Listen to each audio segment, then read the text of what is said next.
Pharmacy. They're fast, reliable, and committed to getting you the medications you need without the runaround.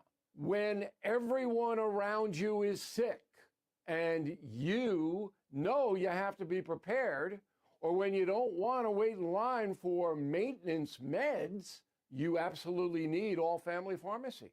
They've got antibiotics, antivirals, Tamiflu, ivermectin. Order online at allfamilypharmacy.com/bill. Use code BILL10 to save 10%. On this Tuesday, over the weekend, Saturday Night Live delivered a skit mocking the ICE Minnesota situation. It bombed, despite Pete Davidson playing Tom Homan. Mr. Davidson can be keenly amusing. He wasn't here.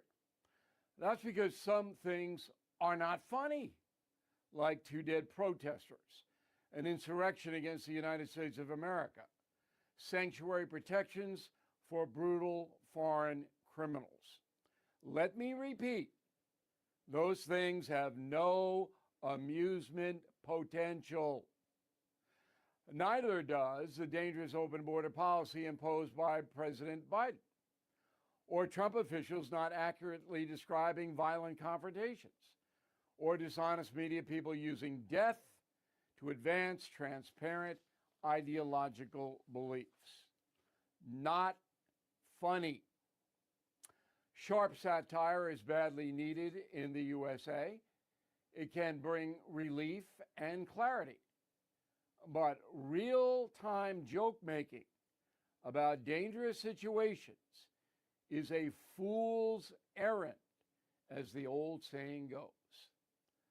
Sadly, today, there are plenty of fools around to do it. I'm big on humor, but let's not get out of control, okay? Back after this. Trapped in a timeshare, fees rising every year while availability shrinks, resorts making exiting nearly impossible. That's why I partner only with Lone Star Transfer. They have helped more than 40,000 owners exit legally and ethically through a simple guaranteed process. No surprise fees, no unused vacations, no stress. Please visit LoneStarTransfer.com, or you can call 855-551-7066. Tell them Bill sent you today. That is the Morning O'Reilly Update. More analysis later on. From the Michaels Flooring Outlet Weather Center. Meteorologist Shane Scotch with your first alert forecast. We're going to be tracking the possibility of AM mix. That's right, we could see some light snow, to even the possibility of some light freezing rain. Most of the area going to be looking dry. That pushes out by about midday. Temperatures back towards mid-30s this afternoon. Then into Wednesday, 30 degrees, partly sunny. Will warm up as we approach the upcoming weekend. Eventually, temperatures going to be back towards the mid-40s by Friday and back towards the lower 40s Saturday and Sunday, with more chances of rain next week. The First Alert 4 Weather Center, I'm meteorologist James Koch. You've heard that phrase before, right? When somebody tells you and shows you who and what they are, believe them. Well, we're seeing that evidence all over the place in the country, especially among the violent fringe left and their supporters on the far left as well. On Wednesday's program, when I was still here in the cold tundra with you all in St. Louis before I went down to Puerto Rico, Stacey Matthews, otherwise known as Sister Told Ya on Red State, had some updates for us. And we're going to start in the Chicago area, where a teacher is potentially facing the loss of his career because he typed 2 things that supported federal law enforcement. And that's just the beginning. Here's what Stacey had to say with her update. Type 2 words in support of federal law enforcement? How dare you? Ooh, you're on your own, and get ready to reap the woke whirlwind. Mm-hmm. Yeah, that's encapsulated in one of the articles on on Red State, rather, as well. Got Susie here, got Jerome here. I'm Mike, now joined by Stacey Matthews. You may know her better as Sister Told Ya on Red State. And let me start there. The article, which, kind of, I would say had my jaw dropping, Stacey, but good God, we're just kind of used to this nonsense from the extremists and the teachers unions. The article is Chicago teacher faces woke backlash, disciplinary action over 2-word social media remark about ICE. She literally typed 2 words what kind of disciplinary action is she facing? I mean, this is just insane. Yes, Mike. Well, first of all, good morning. And I do want to say really quickly, I caught the tail end of your last segment where you were talking about somebody named Moore stabbing people. I didn't catch the first name. But it was not Susie. If it's Susie, I want to apologize for that typo in my last. You're safe, Stacy. It was not me. But about the Chicago teacher, I believe it's actually a male, not a female. And the person, it was just 2 words. And it was apparently in response to some type of article about ICE activity in Chicago, which, they've seen a lot of over the last few months as part of Trump's immigration enforcement crackdown. And all the teacher wrote was "Go ICE," and it created a backlash in the West Chicago school district. And the disciplinary action that the teacher could face is termination. It's just termination. Crazy. Yeah, I mean, isn't this what there's a petition circulating to have him fired. The woke mob wants to appear at the next school board meeting. All over these 2 words. Now, you contrast this, Mike and Susie and Jerome, with the other teacher in Chicago who is still working, teaching, and being shielded from scrutiny. This is the same teacher, the teacher who made a mockery of Charlie Kirk's death during one of the No Kings protests. That teacher is being shielded, but this one is facing termination for supporting law enforcement. Yeah, because that's the one who did the whole finger gun to the neck and yelled bang and did that. Yeah, and but in this case, the point that you're making there, which is where I wanted to jump in, is the whole point of the teachers' unions in a lot of ways is to protect their teachers from external stuff like this. So they're picking and choosing, it seems, who they get to represent based on the ideology, which tells me that it just confirms more that these are political activist organizations more than they are employee protection organizations. Right. There was a state senator. I don't know what the unions have said about this, Mike, but there was a Democrat state senator. Apparently, she represents that particular part of Chicago. And she said she was standing in solidarity with the woke mob because the 2 words that the teacher typed, "Go ICE," stoked fear in the community and made people feel unsafe. I mean, it's just unbelievable. I mean, they don't support the police there when the police are trying to do their job, and they don't support ICE when they're trying to do their job. So what's wrong with this picture? Stacey, I just want to clarify, too. This was a comment that this teacher made on social media. It wasn't like a banner in their classroom or anything directed at students, correct? Correct. Yeah. It was on their personal social media. It was not done during work hours or anything like that. Yeah, I could almost see an argument if it was somehow in the classroom or whatever. And the student, this is an elementary teacher, maybe I could understand you don't want to send that message to students and stoke fear. Okay, I'm going to go with that. But if the teacher had said abolish ICE or defund the police or anything like that, I mean, don't they have students whose parents work for ICE or the police too? Why would that not be the same thing? Apparently, this particular district has a high percentage of Hispanic people living there, and it sounds to me, honestly, the way that the reaction has been to this, it sounds like to me there might be quite a few illegals, and ICE might be paying a visit to West Chicago a little bit more, after this story, because there's been so much dust kicked up over this issue. Wow, we're visiting with Stacey Matthews, a.k.a. Sister Told Ya, from redstate.com. Okay, so let's talk about the illegal. Let me pivot to another one of your articles that kind of jumped out at me. And this one is in Virginia. There's actually a proposal, and you wrote about this and linked to it and everything, to, of course, restrict ICE and Homeland Security when it comes to immigration enforcement. But specifically, they're saying you can't come within a certain number of feet of a one particular thing. And that's got people raising eyebrows going, wait a minute, we didn't think that polling places mattered in all this. So what is it that's proposed? And then the obvious questions that brings up.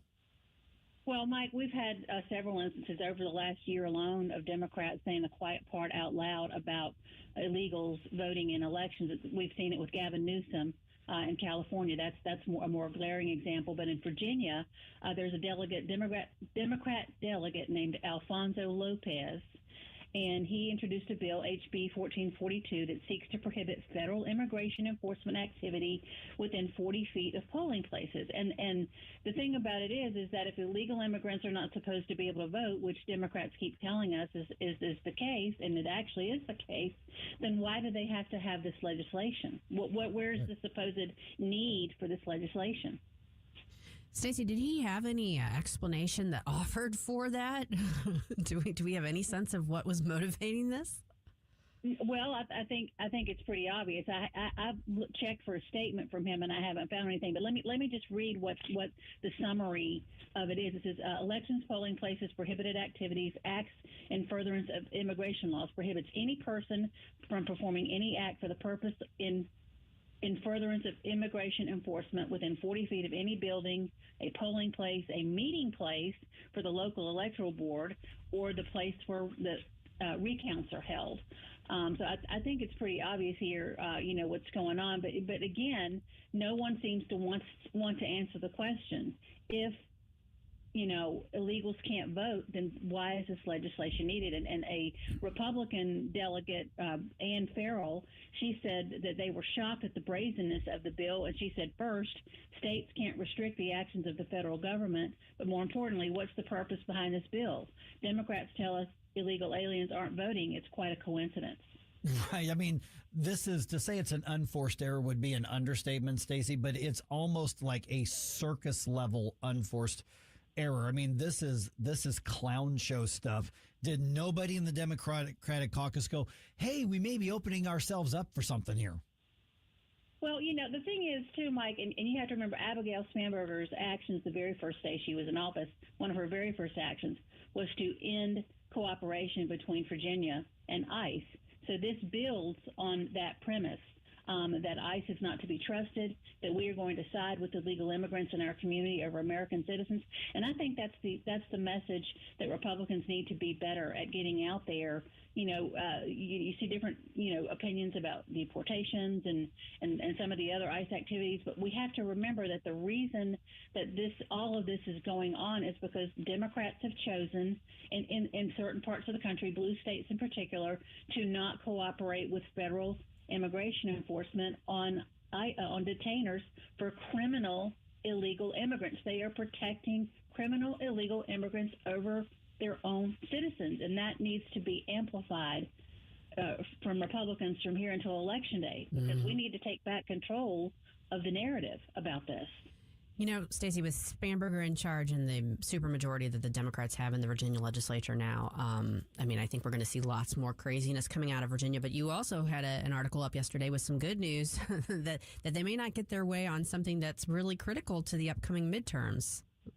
Yes, and this is kind of fascinating, Susie. And I'm not a legal expert. You are, but this one, we had some people in the comments talk about it. It was the case regarding the redistricting effort that Virginia Democrats have undertaken in response to some of the other redistricting that we've seen go on across the country, mid-century or mid-decade redistricting. And basically, the Democrats in the House of Delegates in the Senate late last year,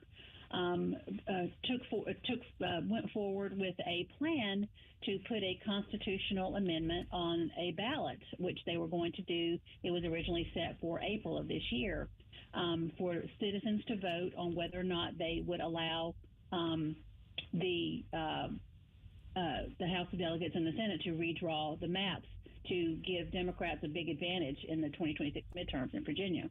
Well, a circuit court judge yesterday ruled that Virginia Democrats violated their own constitution and procedurally in the way that they went about this.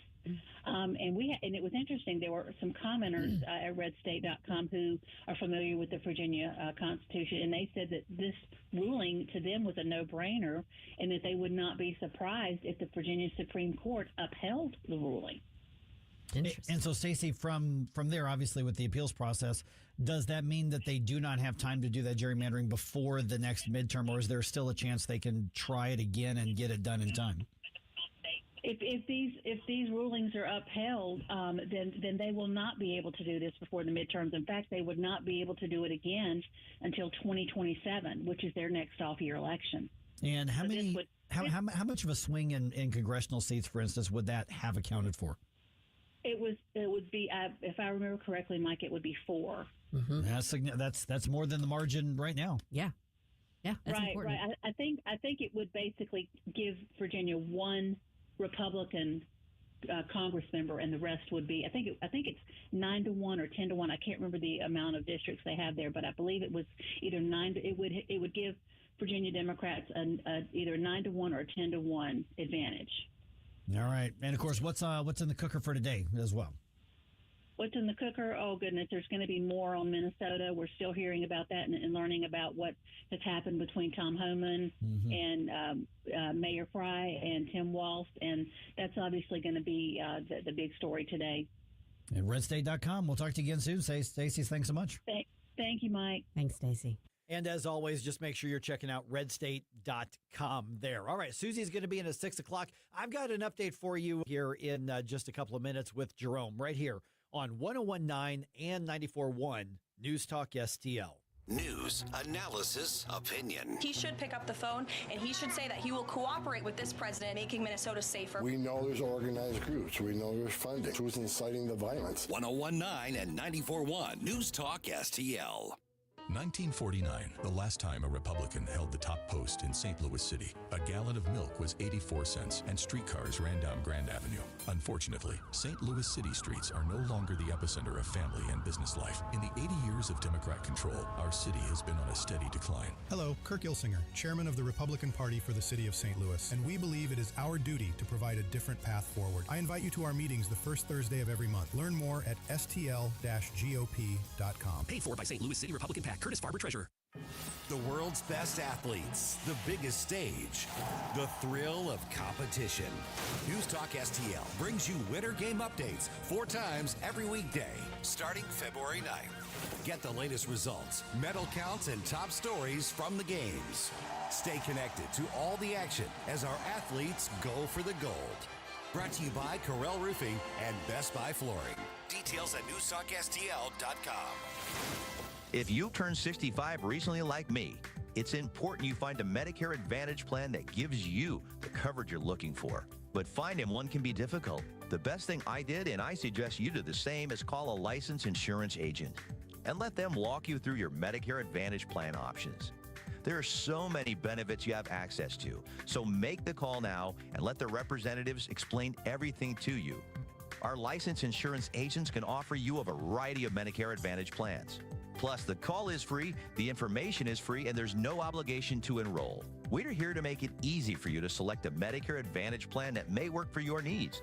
Finding a Medicare Advantage plan can be easy if you do what I did. Make a quick call right now to learn more. Thank you. 800-439-7851. 800-439-7851.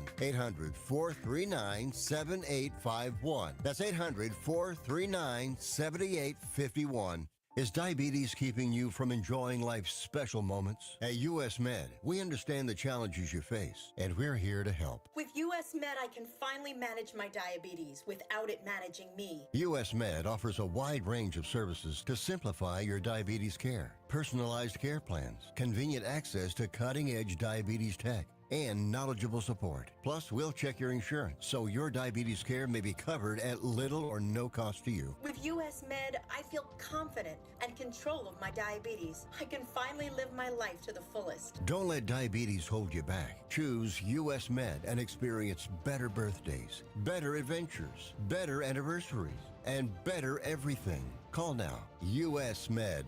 Better service, better care. 800-515-2380. 800-515-2380. 800-515-2380. That's 800-515-2380.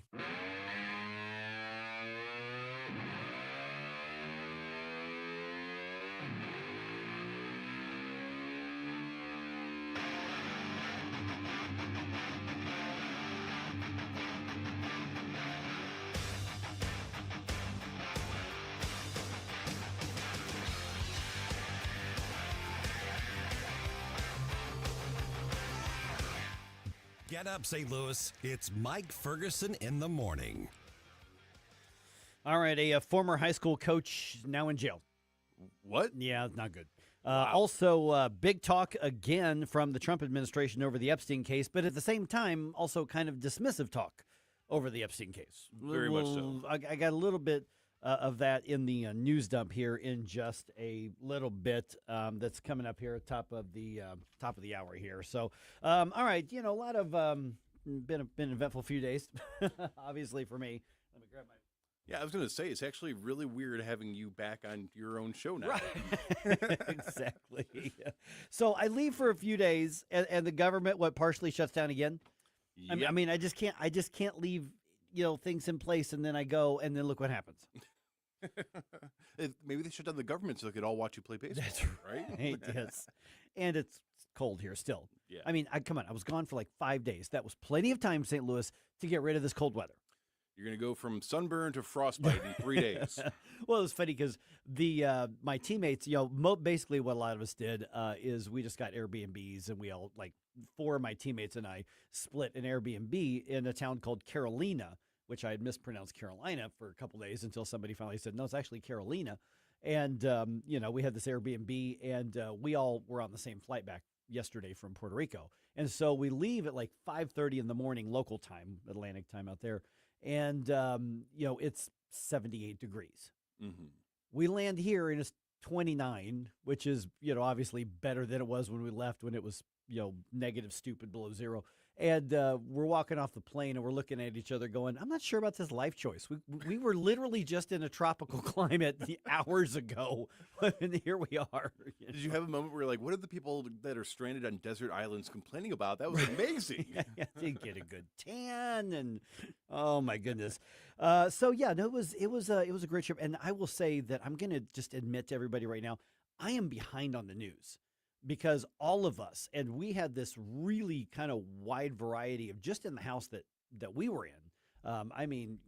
There's me, there's another guy who's a financial planner.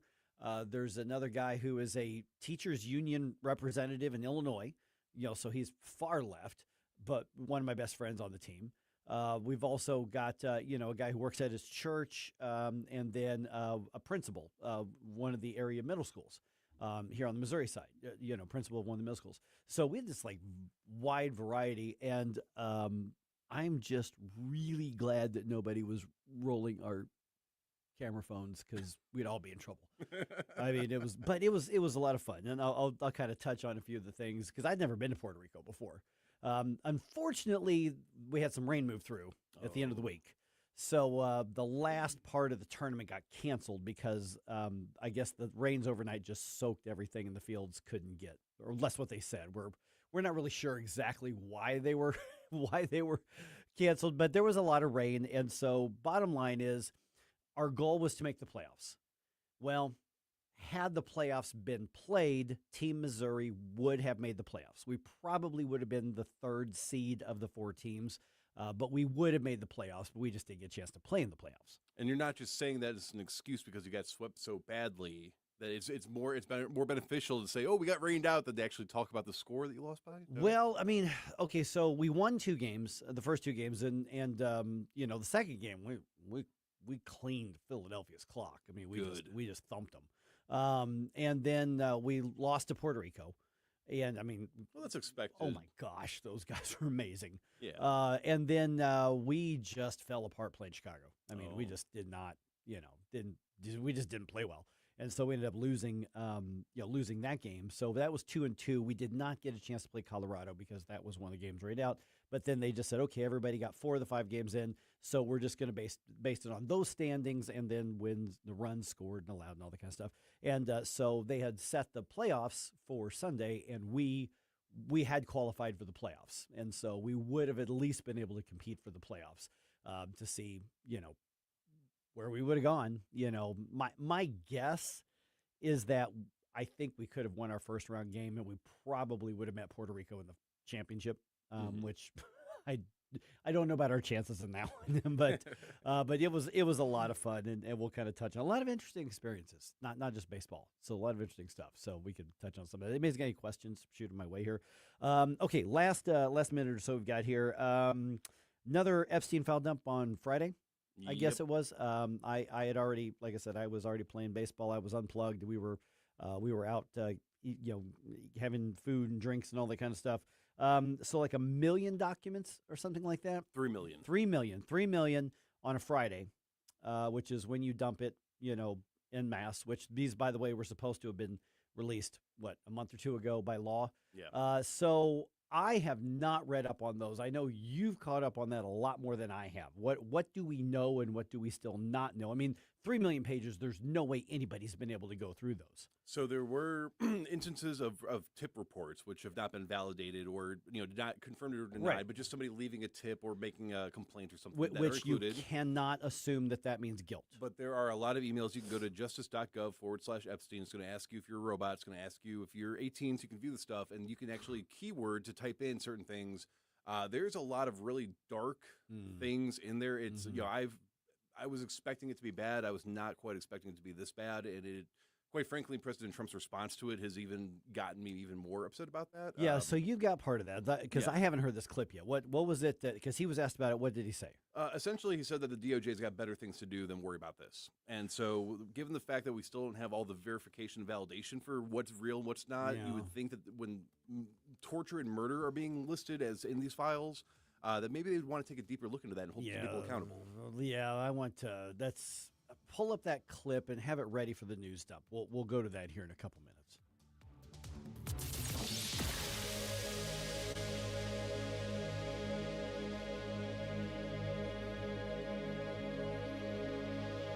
Jamie Allman here, tossing and turning over retirement worries. You're not alone. 3 out of 4 Americans share your concern about having enough saved. But here's the thing. A comfortable retirement isn't out of reach, even if you're planning for 30 or 40 years ahead. Every day, Jeff Portman from the Gemini Wealth Group avoid the critical mistakes that can derail their retirement. Build your path to financial confidence. Visit GeminiWealthGroup.com or call Jeff directly at 314-888-0123. Securities and advisory services offered through LPL Financial, a registered investment advisor. Member FINRA SIPC.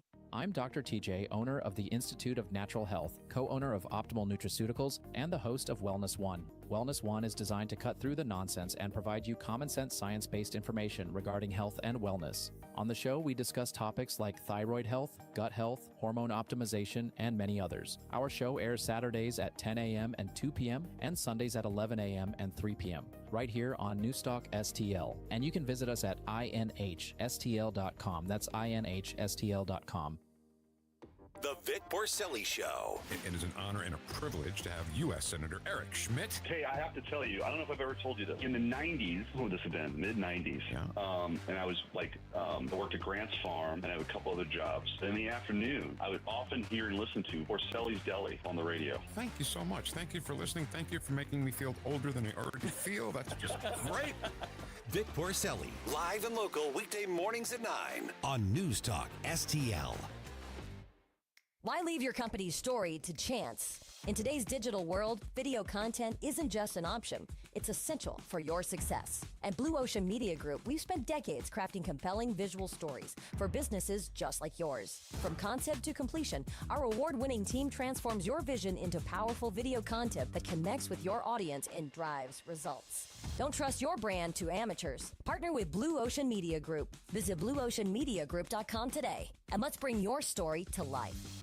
It's more than a rebellion. When your teen is slipping into drugs or alcohol, when social media and pornography consume their time and their mind, when depression and even suicidal thoughts cast a shadow over your home, as a parent, you feel powerless. There is hope. At Turnabout Ranch, troubled teens step away from the chaos and into a clarity of nature on a working cattle ranch.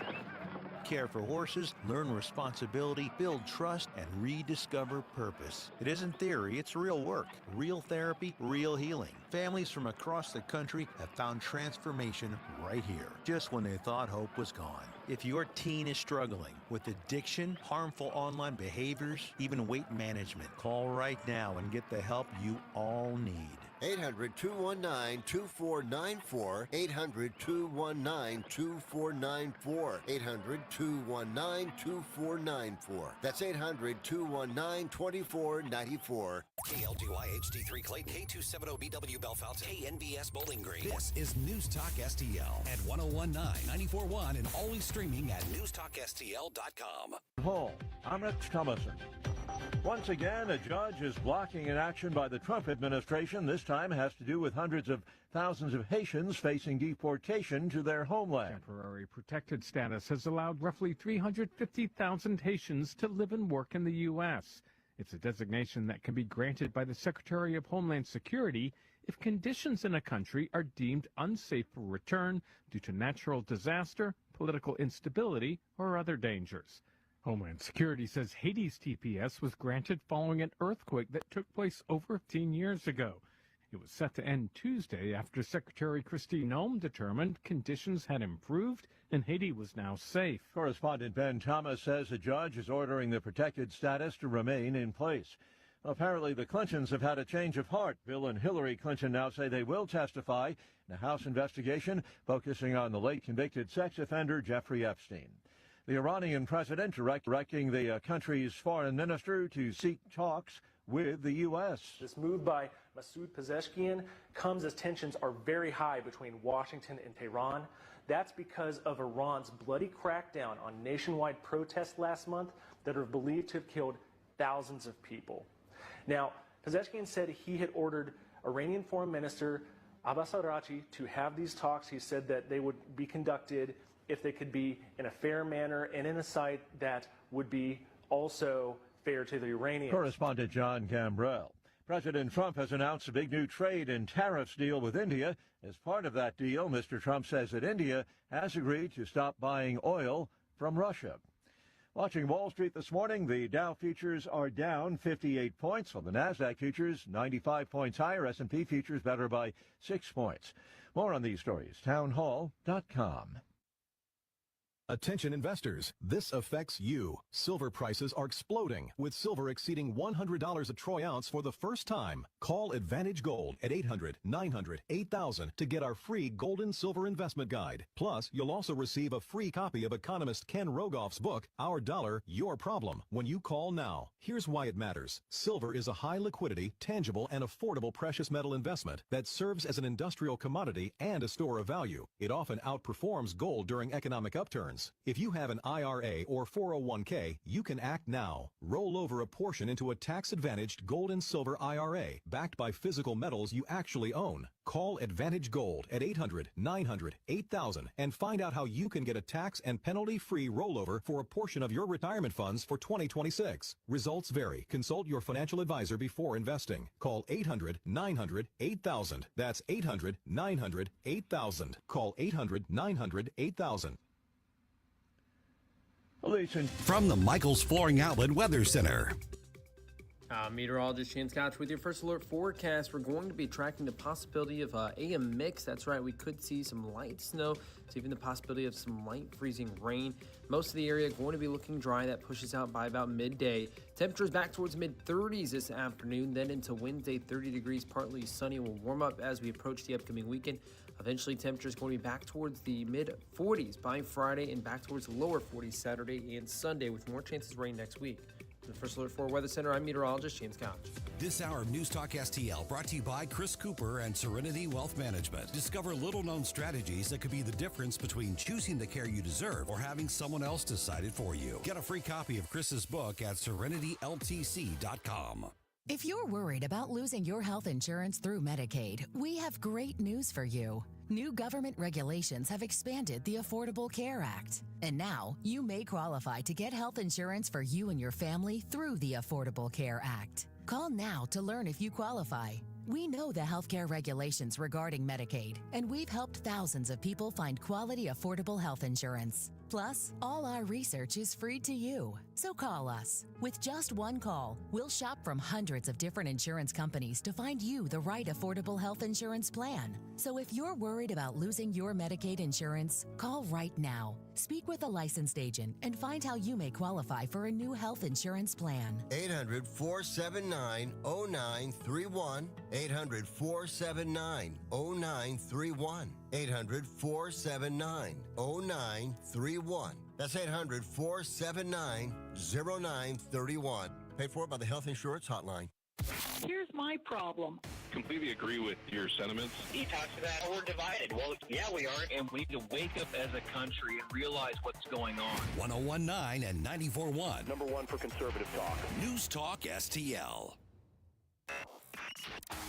Mike Ferguson. Is there anything in your life that is not trauma Olympics? Susie Moore. Get out of here and stop playing victim. Get up, St. Louis. There's no crying in baseball. Mike Ferguson in the morning on News Talk STL. All right, a former high school coach here in the area is now in jail. Uh-oh. Yeah, this is pretty ugly. Also, a lot of big talk again from the Trump administration over the Epstein case, but then also some dismissive talk over it as well. Yep. Okay. Yeah. And the Cardinals trade away one of their starters. Yeah. Okay. All right, it is 6:06 right now. Let's go ahead and get started with News Dump. Successful dump. Wake up, America. It all worked out. They got all the news. The Morning News Dump. Okay, a former MICDS high school basketball coach admits to sending explicit photos of himself to some students. Ew. Yeah. And this started in 2024. Prosecutors also say 29-year-old Lee Bogan used social media to start sexual conversations with at least two girls trying to gauge their interest. The girls, though, screenshotted what he sent, reported him immediately, leading to the arrest. On Monday, he pled guilty to one count of attempting to receive child pornography. He'll be sentenced in May. He faces up to 20 years in prison. Well, way to go, dummy. You had a plum job. Yep. And, bleh. Yeah. And I wanted to congratulate those girls because that's not an easy thing to do in that situation. So The- good on them. Yeah, Absolutely. the news articles and the release and everything that I was reading to write that, it didn't say which social media app, but they say that he thought it was going to be deleted. Snapchat. Okay, so That it would must be have been what- Snapchat. And as but soon as you said they screenshotted they him, like it was screenshotted it. Snapchat. Yep, and so they saved it like this ain't right, and so now he could. Now it looks like there's a plea deal as far as the sentencing, but the judge obviously isn't required to go with that. He could face up to 20 years. The plea agreement is for 90 months, is what they are proposing to the judge. So what? That's 7.5 years. 7.5 years, yeah. So that's what he's looking at. I'm not ready for math. No, it's a little early. It's 6:07 right now. It is. All right. Department of Justice, as you know, released more of the Epstein documents and files on Friday, millions of pages. Former President Bill Clinton, former First Lady, and Senator and Secretary of State Hillary Clinton as well have agreed to testify before the House Oversight Committee about their connections to the convicted sex offender. Basically, I'm getting caught up on all of this stuff because I am telling you, I did not spend my time in Puerto Rico following the news and the Epstein case. No, why would you? That's, yeah. No. All right. So Deputy Attorney General Todd Blanche was on the Ingram Angle on Fox. He says just because a name appears in the documents, that does not necessarily mean that they are criminals. Not a crime to party with Mr. Epstein. And so as horrible as it's not a crime to email with Mr. Epstein. And some of these men may have done horrible things. And if we have evidence that allows us to prosecute them, you better believe we will. Okay, I'm not sure they will, but what he said is true. Correct. Right there. Yeah, and that was some of the early talk about the danger in releasing all of this is that it was going to sweep into it a bunch of people who didn't do anything wrong, but by association, guilt by association was going to get to them. Yeah. All right. And then President Trump was asked about this, right? Okay. So what's the context that of the clip that you've got? Because I actually haven't heard this one yet. I haven't either. So it appears that he's in the White House. He's holding a press conference with some of his cabinet members, and he gets asked specifically about. And then there's also a Truth Social post to go along with this to try to clear his name because people are asking why do you appear so many times, and we know, of course, not everything in the files is to be taken with 100% legitimacy, but this is what he was saying in response to the question that was asked to him. And no, he made a statement about me and Jeffrey Epstein. I have nothing to do with that. I have nothing to do with Jeffrey Epstein. And in fact, if you look at the DOJ, they announced, they released 3 million pages. It's like this is all they're supposed to be doing. And frankly, the DOJ, I think, should just say, we have other things to do, because that whole thing has turned out, other than Bill Clinton and, Bill Gates and lots of people that there are a lot of questions about it, but nothing on me. They have better things to do. That other is, things to do. And in the Truth Social post, it goes on to basically say the same thing. The DOJ just needs to move on already, that there's nothing regarding him, that's a Democrat hoax, all that kind of stuff. Well, if there's nothing that implicates President Trump, great, that's fine. But this isn't about President Trump. That's the thing, is to say, this is, I don't like they should just move on thing. They didn't get me, so they should just move on. I don't like that. And then AG Todd saying, well, if we had evidence, we'd do something. What are these files then? Are you just releasing a bunch of nonsense? If this is what you guys have, why aren't you going through that, figuring out what's valid, what's not valid, what you need to act on? There are some really sick, disgusting things that are now being circulated as legitimate because we have nothing else to go on. And isn't it the job of the DOJ and the FBI to look at this stuff and say, here's what we can prove, and let's get the people that are doing this? Why are you assuming they haven't already done that? They've had the material for years. This is stuff that's been in their possession. They've been forced to release it now. Who's been arrested in relation to this? Because the DOJ memo that we have right here is saying that there are no co-conspirators. Nobody else was involved. It was just Ghislaine. It was just Epstein. And they messed up really big on a couple of these redactions, so we have actual names and emails now. Nobody else has been arrested. No, and I think it's fair to question whether there's additional criminal proceedings that can be pursued. I absolutely say that. But it's not like they just got this stuff and haven't ever looked at it. Now, some of the issues maybe they looked at it and said, we don't have enough here to go on to actually make prosecution, or we're past the statute of limitations on this specific one. Some of it, I'm not saying none of it is worth pursuing. But what I'm saying is, just because we're now all seeing it for the first time doesn't mean that they've never looked at it. No, I agree. And I know that there were certain special deals that were given in some of the trials for both Epstein and for Ghislaine. So there are probably people that are going to be off limits to touch, even though they did something wrong. No. Jeffrey Epstein wouldn't get to negotiate for somebody else being off limits. So he cut deals for himself way back in the day, back in Florida. But no, his or her criminal prosecution wouldn't be okay. I'm going to get a lesser sentence if you agree not to prosecute somebody. So to my understanding, it was more of the lines of, hey, can you confirm Jeffrey or Ghislaine did this? And in exchange, we will just seal, we'll keep you unidentified. That could be. We won't press charges against you. Yeah, the deals could have been cut with them. Okay. So that's sort of what the go my after logic the is. bigger fish kind of thing. Yes. Sure. Yeah. But when it's talking about murder and torture of minors, I think that is something where you need to be able to say. Okay, so what is talking about that? What's in emails, in specific, you can go on justice.gov/Epstein. I know. I know, but what I'm saying is, we need more context about, I could write you an email right now that talks about murder and torture. That doesn't. No, I agree, but what I'm saying is, then why are the people that have had these files not clarifying, look, we've been through this, and we're releasing this because it's part of this, but we've already invested. Why are they allowing so much speculation to go on and not just saying, look, here's what we've done, here's what we didn't do, because the only thing we've gotten before this was a DOJ memo saying there was nobody else involved, no co-conspirators, nothing else to look at here. We're not even going to pursue charges against anybody else. That's sitting, I have it highlighted right here because of that. Yeah, no, I understand that. I'm legitimately asking. I'm just a little worked up. I apologize. I'm legitimately asking. And I haven't had a chance to really look at this all, in any meaningful way.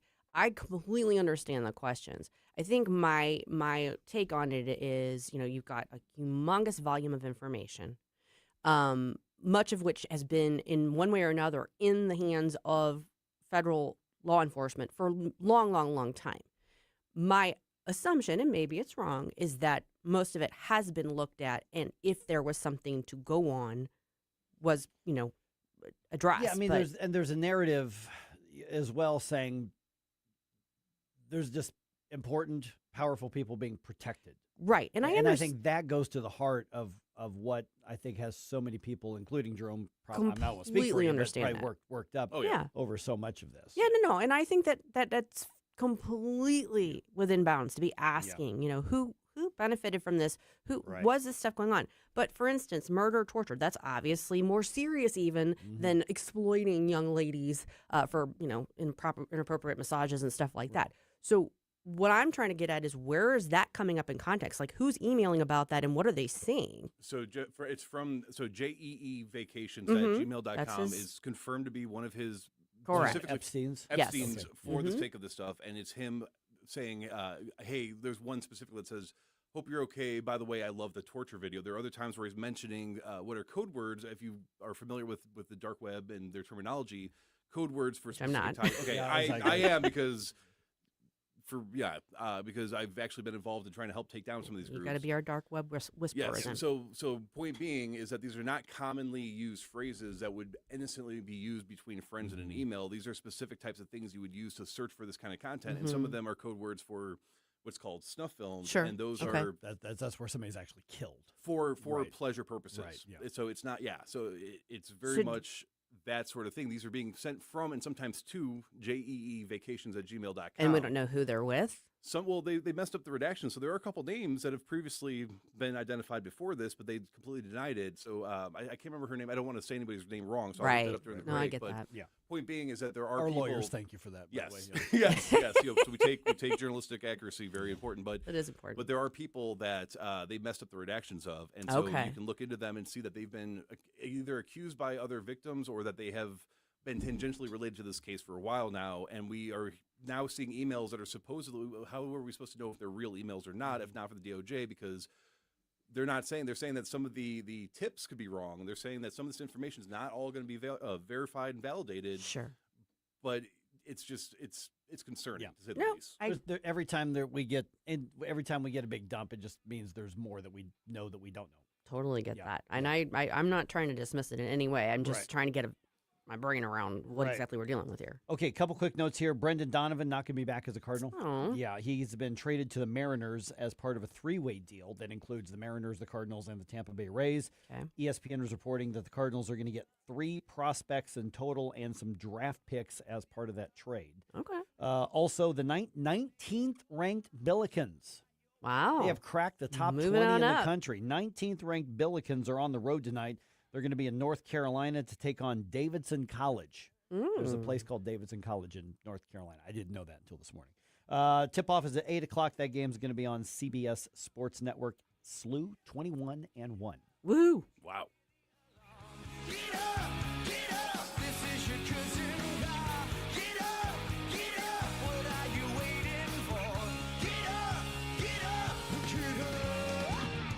Mike Ferguson in the morning. Someone in that control room is out of control. On News Talk STL. You want to give me more information. You want to take the place of what I trust. It's the middle of winter and we've been spending a lot of time indoors. And maybe you're like me, and the more time you spend indoors, you look around and you think, I should make some changes in here. I should maybe spruce this place up. Maybe do something new. Maybe you're thinking about new flooring. And if you are, well, of course, I have the place for you. It's Michael's Flooring Outlet. They're a locally owned and operated family business. They've been in business for more than 30 years, so you know you can count on them. I've used them in the past. I had a great experience with them, and you will too. If it's variety that you're looking for, well, they've got it. They've got carpet, hardwood, laminate, ceramic tile, luxury vinyl, natural stone, plenty of options for you to choose from. And with Michael's, you know your installation is going to be done right the first time because it's being done by the experts at Michael's. With Michael's, you get the best combination ever. You get great money, great value, and great. That would be a great way. This is great promotion, but you get great value and great quality. If you're interested, you can shop in store at one of their 3 locations on Olive and Creek or on Town Square in Darting Prairie or on Main Street in St. Peters, or you can just go online to igotfloored.com. News Talk STL is proud to have Doug Voss of Safe Money Radio as part of our lineup each week. Doug has been a staple on the St. Louis radio airways for many years as one of the leading financial experts in the area. You can now hear Doug and Safe Money Radio 2 times every weekend on News Talk STL. But in case you miss anything, you can check it all out at DougVossSafeMoneyRadio.com. You could also reach Doug at 844-676-SAFE. That's 844-676-7233. Doug Voss is a registered representative. Securities offered through DHL Securities, LLLP, member FINRA and SIPC. This hour of Mike Ferguson in the Morning is brought to you by Stifel. Request a portfolio review from your Stifel financial advisor at stifel.com. That's STIFEL.com.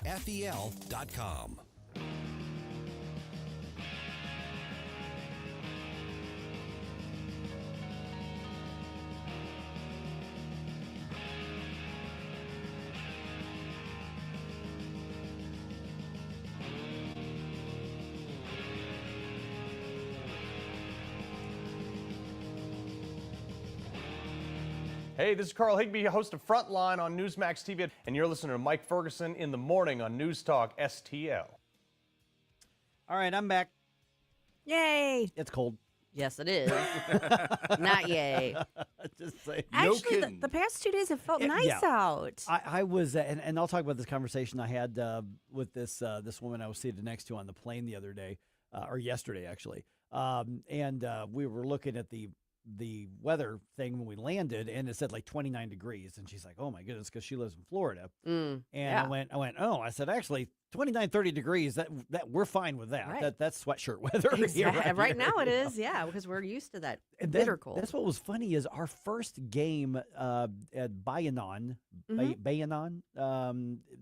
which that's the one that I was telling you in that when we talked on Friday, I guess it was. It turns out that that was Yachty's hometown. Oh, okay, yeah. And so we're pretty sure that's one of the fields he played on growing up. Probably. Most likely. So I actually was catching, probably, if I'm trying to confirm it, but I think I was catching exactly where Yachty used to catch. Woohoo! Which was fun. But we were playing that first game, and it's like 83 or 84 degrees. I mean, just what you'd expect in that part of the world. And the umpires both had the long sleeve hoodies, thin hoodies with the hood over their head. And I'm thinking, we're sweating like crazy. And these guys are wearing the long sleeves to stay warm because it was in the low 80s. So it wasn't like shading themselves. Well, with it. that's what I was wondering. I was wondering about the hood thing because I wonder if that was that. But the long sleeve stuff, I was like, are they cold? That doesn't, I don't know because I mean, I don't want to make assumptions. But sometimes, like in the middle of the summer, like the guys who are like handling the lawn care and stuff are out there in the hot sun, so they've got like hoods and sleeves on to almost to keep themselves cool. That could be it. Yeah. So what I was told growing up was that you get like a very breathable material, but what happens is as you're sweating, it catches into the material. It basically insulates you with your own moisture, and it keeps you cooler than That's what I'm thinking. I will go with that. My theory. Yeah. Because I can't believe, even if you're from the tropics, that you're cold at 83 degrees. No, I wouldn't think so. I think you would be very comfortable. We were just really kind of confused. I choose to believe that. Okay, let's do that. But it was funny, that one game. So my the pitcher, that game that I was talking about, he threw a fantastic game. And the umpire, he had broken English, but enough to where we could communicate a little bit because catchers and umpires talk a lot during the game. And he points at the pitcher. He goes, "How old? How old?" Because this was a 45 and over tournament. And I said, I think he's 56. And I expected the umpire to say, that's really good for 56. And he looks at me and goes, look older. Really? And so I went, no. I just pointed out, I said, he's just ugly. Wow. Aw, that's not nice. No, look older. Oh my goodness! And wow. And so we had a pretty good laugh about that. But yeah, it was a great. It was funny because when we were going down there, there were other guys who, had either been to the tournament or other people who'd been to Puerto Rico, and they were giving me all of this. Almost all of the advice I was getting was how to stay safe. It's like, be really careful, stay in groups and all this kind of stuff, which would be, I guess, good advice to anywhere you don't know. Absolutely. Yeah. And I'm sure there are areas where, foreigners and outsiders shouldn't be going. And our Airbnb was not in a wealthy area. Some of the homes were empty, and some of them, looks like they'd not recovered from hurricane damage. Many homes had bars all over them. The windows, the doors, they didn't really have garages, but carports. Sure. Kind of thing, to the point where it was so expected that some of them were decorative protective bars. Sure. And they just kind of built that into the aesthetic. Kind of cracked me up because we're on the highway by the airport there in San Juan, and there's a bunch of apartment buildings. Mm-hmm. And some of the third floor balconies had bars around the balcony. And I'm like, are you keeping Spider-Man out? Who's what? I mean, there's no ladder, you know. Do they have iguanas? Well, the iguanas could have walked through these bars. Yeah, so I was gonna say, I guess that wouldn't keep anything. I like actually wildlife only saw out. one iguana, which was. Well, they're all freezing in Florida. Yeah, like dropping and everything. Dropping out of the trees. But I got to tell you, at no point, because my teammates and I were talking about this yesterday as we were driving, at no point did we ever feel unsafe. Yeah. Not one point. Never. I wonder if that's more of a, like, you want to overemphasize it just Right. because the last thing you want is for someone who's visiting to end up with a bad experience. And then that, I mean, a whole lot of Puerto Rico's commerce is tourism. Oh, sure. Absolutely. So if you end up with a bad rep because people are getting mugged or having issues while they're there, that's not going to be good for your tourism. And there were a couple warnings that we really took seriously. Like, we were told repeatedly, don't go to the beach at night. Apparently, all kinds of sketchy, shady stuff happens at the beach at night. I mean, I think that's kind of a good like, piece of advice most places. No problem.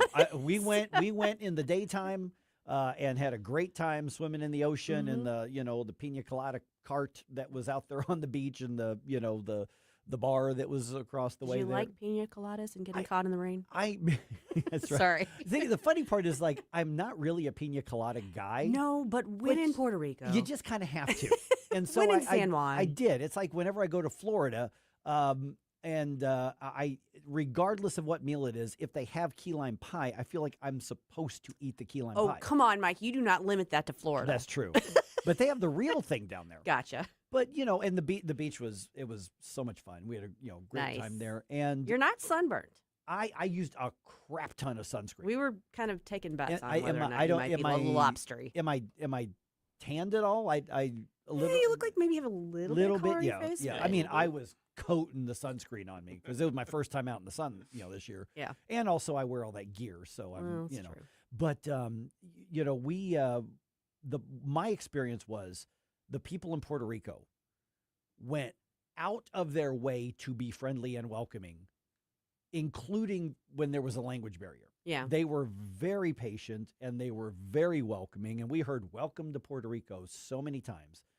And I had nothing but a great experience there. Yeah. I mean, I'm sure there are areas where are roughly, but my goodness, what a beautiful, I sent you guys some of those pictures and videos from like the mountains. Right. We were driving through the mountains because we played all over the island. I don't think I've ever heard anybody who's gone to Puerto Rico who said they had a bad time. No, bad it was it's generally considered a pretty, fun place to visit. Yeah, it really is. Brazil's a lot like that as well. I had that similar experience when I was in Brazil. Yeah. It's just, they're very excited to see, Americans, British people, stuff like that. So it's like, oh, welcome. And then they're very happy to show off their English skills. So then they start to talk to you about the culture and ask you what it's like in America and all. It was very precious. Kentucky's a lot like that too, despite the language barrier. If you've ever been to certain parts of Kentucky, you know exactly what I'm talking about. But my grandparents lived in Owensboro. I know what you're talking about. So coming from Northern Illinois, it was, you're in line somewhere and you just mind your own business. You don't talk to nobody. You buy your stuff. You leave, and that's that. In Kentucky, they're having full-on conversations. Like, people are asking me about my day and how things are going, and then there's chicken there, so they're eating chicken. It's just like, whoa, what world have I walked into? Well, what's also funny is Puerto Ricans have their own time. They're not really in a hurry for anything. Yeah, they're like an hour ahead of Eastern time zone, but they're on their own time. Yeah, they're. I mean, there's no it's really island time. Hawaii's the same way. Yeah, and so it's kind of you get there when you get there, you know, that kind of stuff. And it was funny because at the San Juan airport yesterday, we had an early flight, like 5:30 Atlantic time, so like 3:30 our time here. I'm still trying to get caught up in all this, and. There was one coffee shop that was open in the airport. So there was a pretty good line, and I was in it.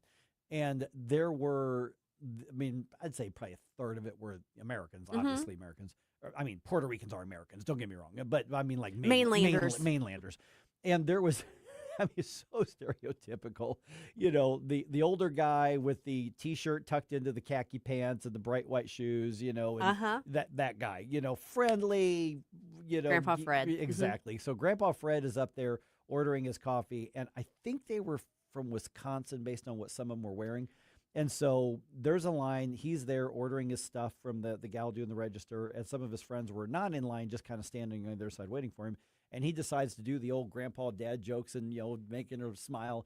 And we're all looking at him like, dude. And finally, his friends or relatives or whoever it was, I think they said, I it wasn't Fred. It was like Jerry or something like that. And they're like, all of a sudden you hear, Jerry, people are waiting in line. Stop talking. Move on. It's like the Progressive commercial. Yeah. They don't care. They don't need to know that. That's right. Come on. Yeah, that's right. I turned around and went, thank you. Oh my goodness. But by the way, because people were reacting a lot to the little videos I was sending from the ball field. Yeah. Okay, so Team Missouri went 2-2. Okay. And unfortunately, the last part of the tournament got rained out. Yeah. Which I guess they had unusual amount of rain. So our goal was to get in the playoffs. Had the playoffs happened, we were in it. Right. So you mission can take- accomplished. You can take that. Yeah. Yeah. That's. I would take that. Yep. So Team Missouri, I think we represented well. Absolutely. Well, Mike, while you were out having fun in Puerto Rico getting out of the cold, Missouri's lawmakers were wrestling with the question of how to lower our taxes, and we've got the update from one of the key Republicans at 6:35.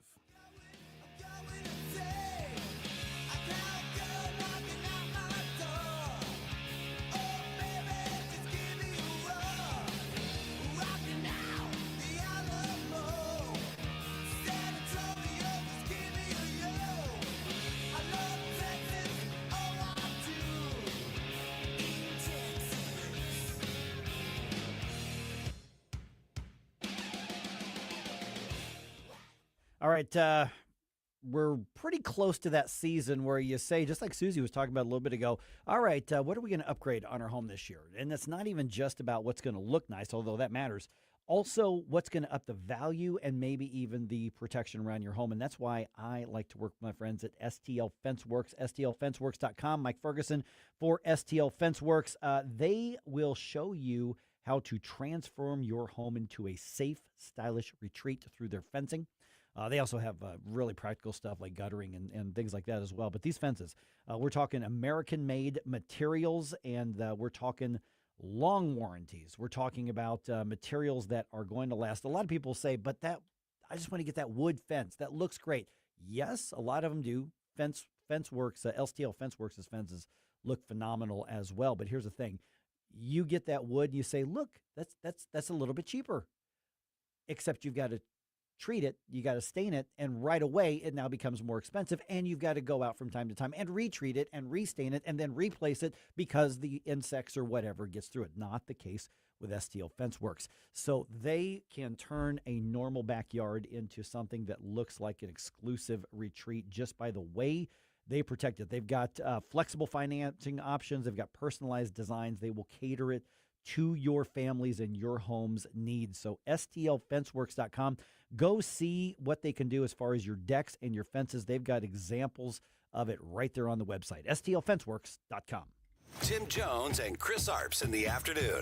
Did you know that 40% of Missouri's fourth graders can barely read? Brenda Talent of the Show Me Institute will let us know what we can do about this at 4:20. Tim Jones and Chris Arps. Weekdays at 4 on News Talk STL. From the Michaels Flooring Outlet Weather Center. Meteorologist Shane Scotch with your first alert forecast. We're going to be tracking the possibility of AM mix. That's right, we could see some light snow, to even the possibility of some light freezing rain. Most of the area going to be looking dry. That pushes out by about midday. Temperatures back towards mid-30s this afternoon, then into Wednesday, 30 degrees, partly sunny. Will warm up as we approach the upcoming weekend. Eventually, temperatures going to be back towards the mid-40s by Friday and back towards the lower 40s Saturday and Sunday, with more chances of rain next week.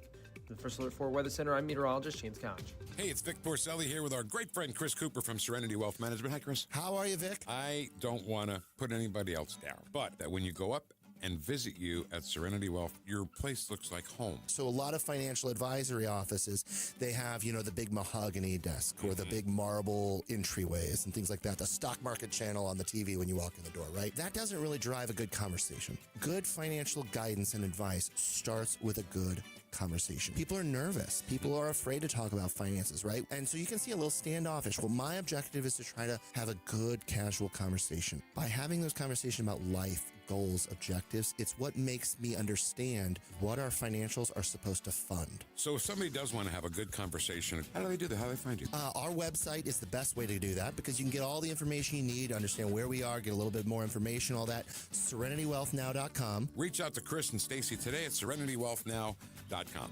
Investment advice offered through Fortis Capital Advisors, LLC.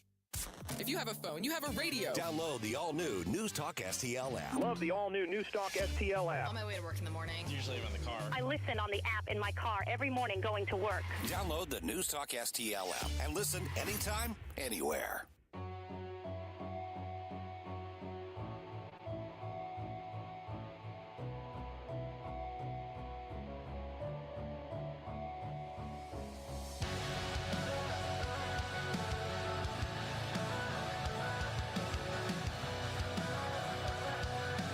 Bill O'Reilly here. Check out the O'Reilly Update this afternoon at 3:45.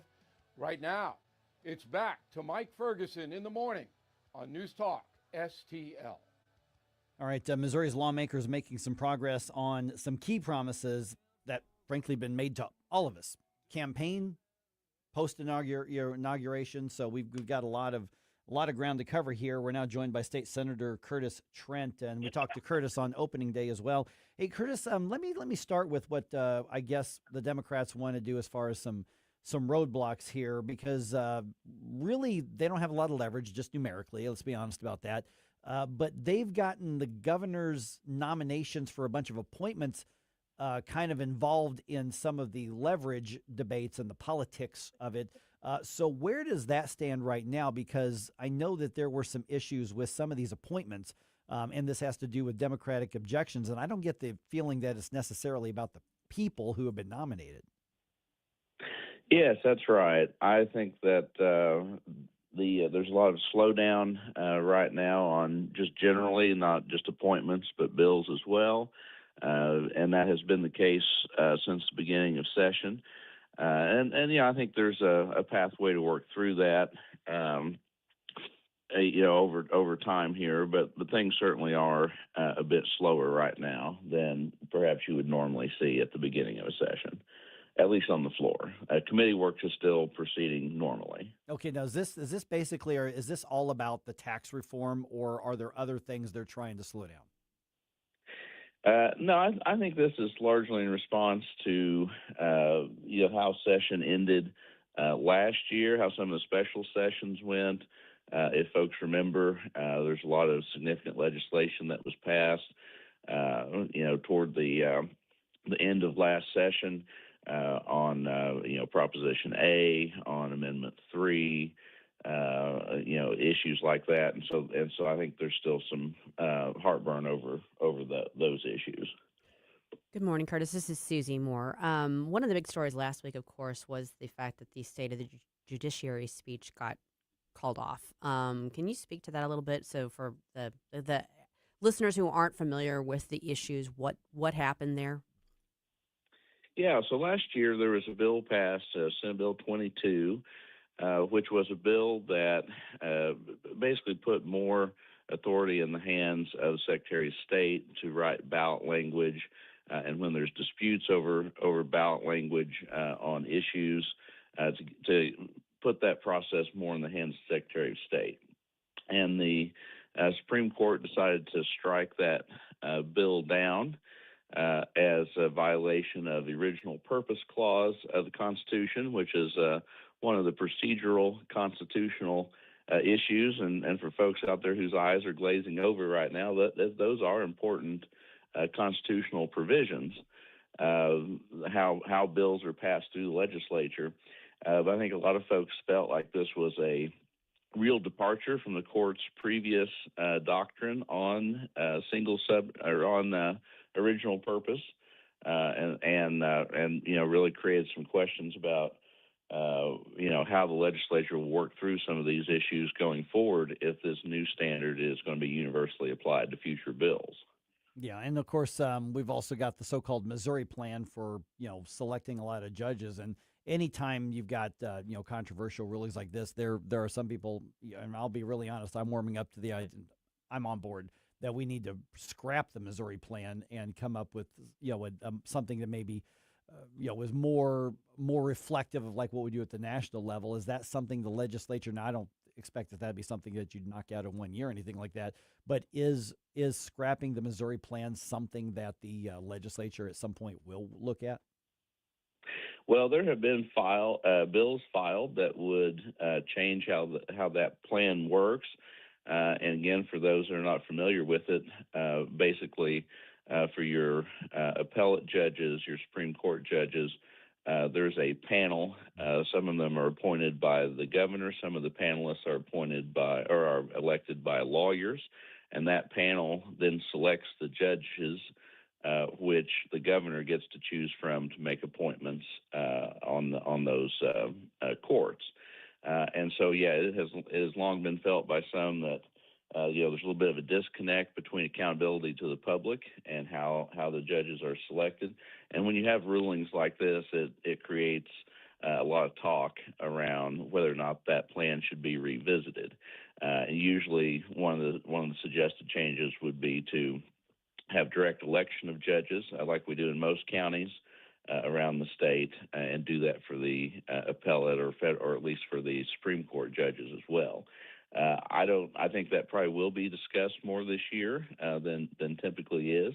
There may be other proposals out there on judge selection that could be discussed, but I think that is a natural response of what some see as the politicization of the court, especially when the court plan is billed as the nonpartisan court plan and is supposed to keep politics out of these decisions. Curtis, obviously, one of the primary priorities this session is tax reform. I mean, we've been talking about that with you previously, with other lawmakers, and that's very front and center. But what are some of the other big issues that you are optimistic will get addressed in this session? Truth in sentencing is another big issue that I'm very optimistic about, trying to create more clarity around how much time a defendant is going to serve when they've been convicted of a crime, both for the victim, so they have some certainty around what the perpetrator is going to actually serve, so the judge has some certainty around whether or not the time that they're sentencing someone to serve is actually going to be served, and frankly, some certainty for the defendant as well. Sometimes now I think people are leaving the courtroom and no one is really clear on how long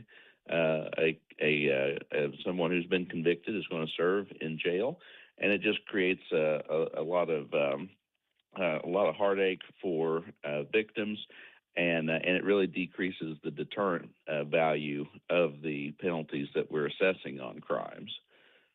We're visiting with State Senator Curtis Trent. Regulations, REINS Act sort of approach as well. This is something that a lot of grassroots groups and conservative groups are really pushing, especially since there was the Chevron ruling at the U.S. Supreme Court level here. What's the status of the regulatory reform? And again, we're getting into a lot of stuff that's kind of wonky, but really what we're talking about is adding a regulatory cost to businesses and the cost of starting a business or growing a business in the state. That seems to be something, at least looking from a distance over here, Curtis, that seems to be picking up steam. I mean, there's a lot of like co-sponsors on board that sort of reform, isn't there? Yes, absolutely. That is a really important piece of legislation when you think about the overall business climate in Missouri, being able to create high-paying jobs and being able to attract businesses to the state. Basically, and I also think that it's very important when it comes to separation of powers and just basics of good governance.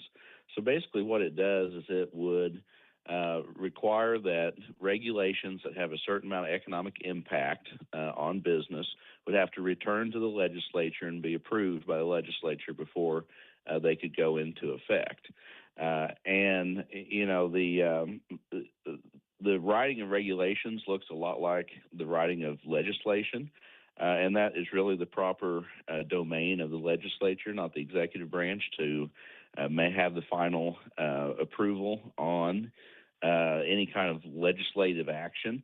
And so I think it makes a lot of sense for the legislature to get one final look at some of these major regulations that can really have far-sweeping effects and can have hundreds of millions of dollars of impact on Missouri businesses.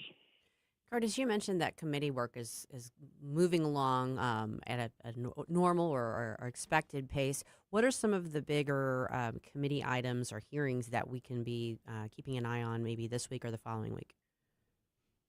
Well, one of the bills is one that I'm sponsoring, and it's actually going to have a hearing later today, and that's open enrollment. Education reform is another one of those very important issues. I think has a big impact on businesses and families and opportunities that's available for kids. Open enrollment is a very modest proposal that would allow for students to be able to move between districts without having to change their place of residence. You know, right now we have open enrollment for kids whose parents have the means to pick up and move to a different district, or maybe who have relatives living in a different district.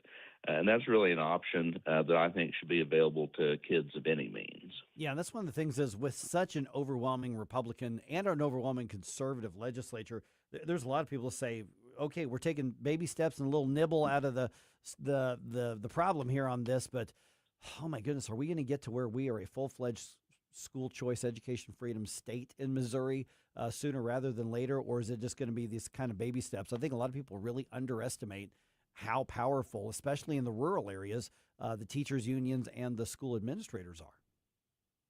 Yeah, no, it's very strong. You know, I've been working on these issues for some time now, and you know, progress has certainly been slower than I would have liked to seen.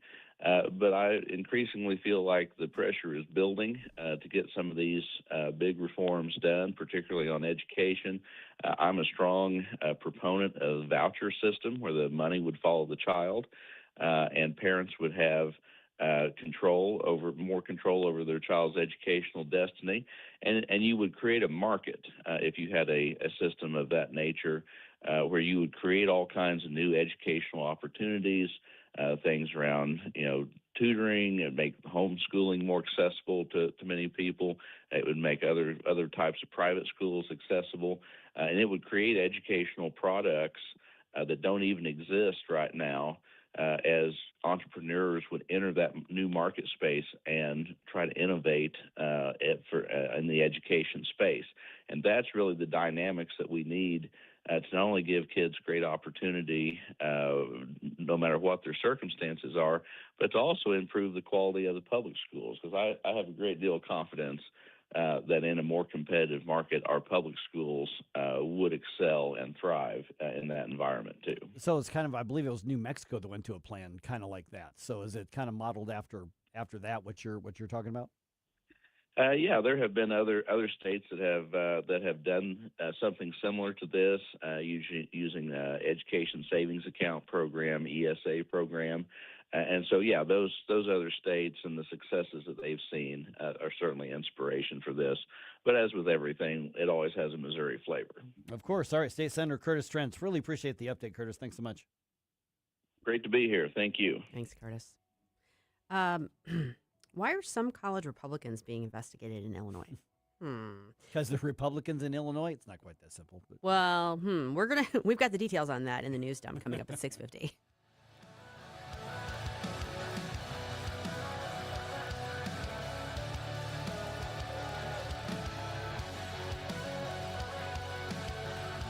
Mike Ferguson in the morning. Not mumbling, you meatheads. Rumbling, rumbling. Like and subscribe to us on Rumble. News Talk STL. Doesn't matter anymore. This is 101.9 and 94.1. I have to tell you, if this is how they're going to behave, I'm rethinking my position. News Talk STL.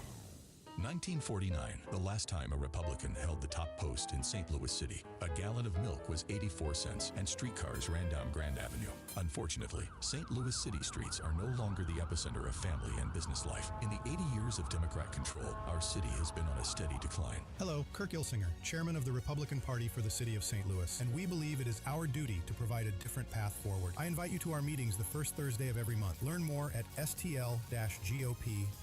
Paid for by St. Louis City Republican PAC. Curtis Farber, Treasurer. Country Mart's massive meat sale this Thursday and Friday, February 5th and 6th. A sale so big we could only call it a massive meat sale. Premium sliced bacon, $3.49 a pound. Boneless ribeyes, $8.99 a pound. Baby back pork ribs, $2.99 a pound. Boneless pork loins, $1.89 a pound. Boneless beef tenderloins, $12.99 a pound. Visit our Facebook page to see everything. St. Clair Country Mart on Plaza Drive in St. Clair. Hurry while supplies last. Sorry, no rain checks. 1 in 4 women will have an abortion before the age of 45 in this country. That's the tragedy we must work to stop. Mike Ferguson from The Morning Show here, and that is why Reach Reproductive Health is here, to empower parents to save the lives of innocent children and to see these families come to Christ. And you can be a part of saving and changing lives. So pray and visit outreachforlife.org to learn more, volunteer, and donate. That's outreachforlife.org. This hour of Mike Ferguson in the Morning is brought to you by Stifel. Request a portfolio review from your Stifel financial advisor at stifel.com. That's STIFEL.com.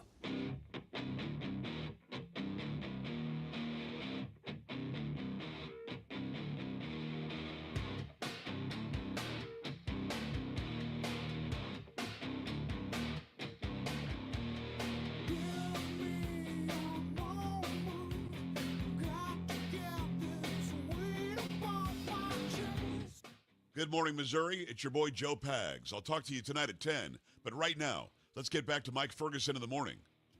All right, I got kind of an ugly story here. A former area high school basketball coach is now in jail. Yuck. He doesn't know for how long, but he's in jail.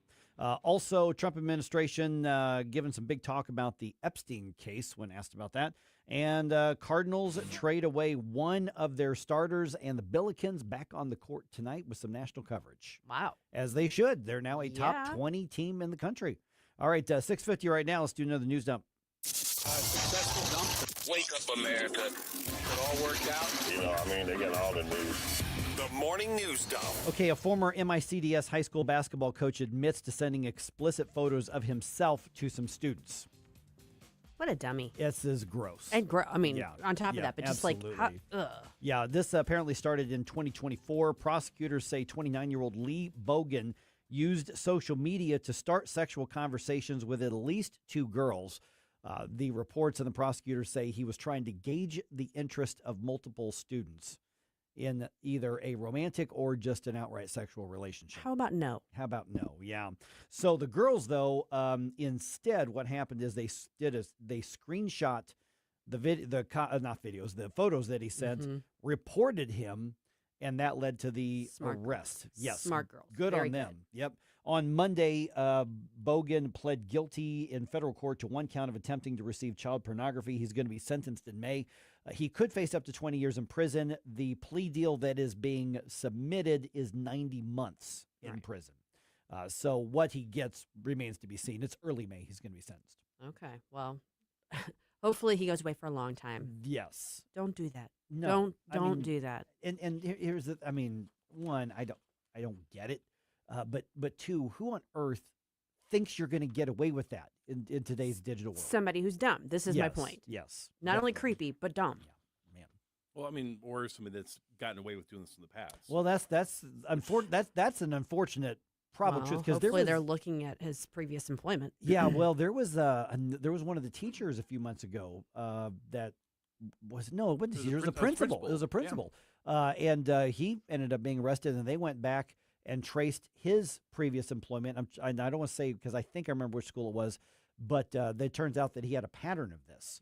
And, of course, he'd get run out of one place and end up in another public school, and then he'd get there. Now, MICDS is obviously a private school, but there sometimes is a pattern, and too many times people just I don't want to deal with this, and they just kind of cover it up. Yeah, no, that's important to encourage others to speak up when stuff like this happens and nip it in the bud as soon as possible. Right. Absolutely. Okay, Department of Justice, as you know, releasing more Epstein files on Friday, millions of pages. And as another aside to this, President Bill Clinton, former Senator and Secretary of State Hillary Clinton have agreed to testify before the House Oversight Committee. Yeah. I'm not 100% sure. They say they're going to. They say they're going to, but We'll I think see they what they keep wanting actually to put stipulations on it. Right. That's not how testimonies work, though. Right. I mean, the House was getting ready to vote on holding them in contempt. Right, which I think it would have passed. That it would have. Without it. I think so, too. Even some Democrats were like, yeah, you can't do that. Yeah. I mean, it came out of committee, bipartisan. Yeah. So, yeah. We'll see what happens on it. Sorry. Is there a date that they were scheduled to testify, or are they still There have been negotiating several the terms? that ended up falling through. Right. But now that they're saying, okay, well, fine, we will, I don't think they've settled on a new date. And I think Comer's like, I don't know if we're going to agree on a deal here because they haven't been abiding by this. Yeah, here's the deal. We subpoenaed you. Come testify. Yeah. There's the deal. Yep. Deputy Attorney General Todd Blanche was on the Ingram Angle on Fox, and he says now, when you look at those millions of pages that were released, he said just because a name appears in the documents, it doesn't mean necessarily that they've committed a crime. It is not a crime to party with Mr. Epstein. And so as horrible as it's not a crime to email with Mr. Epstein. And some of these men may have done horrible things. And if we have evidence that allows us to prosecute them, you better believe we will. I'm not confident that that's going to happen, but I hope that there's clearly a lot of horrible crimes that happen. I would like to see more aggressive prosecutions on this, but we'll see what happens. I mean, like you pointed out earlier, Susie, they've had all this material for years and years and years, and there's a big lack of people in jail.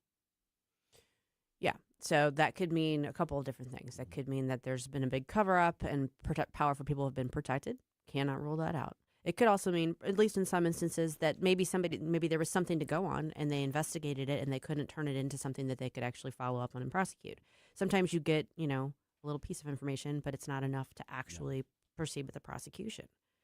There's a lot of unknowns here. And I do want to say something about President Trump's comment on it, because I agree it's very dismissive. It's very Trumpian in my view, because he's annoyed because over and over and over again he's been lumped in with this and accused of these horrible things, which I gotta believe if they really had anything on him, it would have come out a long time ago. He's not that powerful because most of the powerful people hate him. So anyway, I think he's being very kind of self-absorbed about it and saying, look, I'm tired of this, move on. But that is insensitive to the people who are victimized, and I agree with that.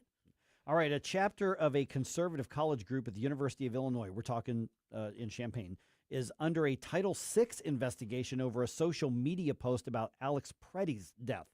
Fox 32 Chicago's reporter Paris Schutz has the story. The college Republicans at the University of Illinois posted an animated screenshot that showed the moments before the killing of Alex Preddy. And the caption under that image said, "Only traitors help invaders." They since took that post down. I did reach out to the college Republicans. They said the image was AI generated and used as a symbolic political imagery to convey support for law enforcement and sovereignty. It was not intended to depict a real event, a real individual, or to endorse harm or violence toward anyone. The university official said to me in a statement, quote, "We condemn rhetoric or imagery that appears to glorify violence or demean individuals or groups based on identity or beliefs." Okay, so good taste, bad taste, that's obviously subjective. First Amendment situation here? Well, yeah, but bad idea. Yeah, just, really, not a poor, smart poor idea. form. Yeah. But yeah, are we talking about? Colleges also have the ability to rein in some of their groups, so the First Amendment has some boundaries on it in that context. I don't know. Yeah, so that's an interesting story. It is. And I'm not is. familiar with Title VI the way I am like Title IX. And stuff. No, I would need to take a closer look at that. Yep. All right, let's see here. Brendan Donovan traded to the Mariners. That was announced last night. 19th ranked Billikens on the road tonight. They're going to be in North Carolina to take on Davidson College. Tip-off for that one is 8 if you want to watch it. It's going to be on the CBS Sports Network. SLU 21-1. Blues lost on the road again, coming up short against the Predators. Final score 5-3.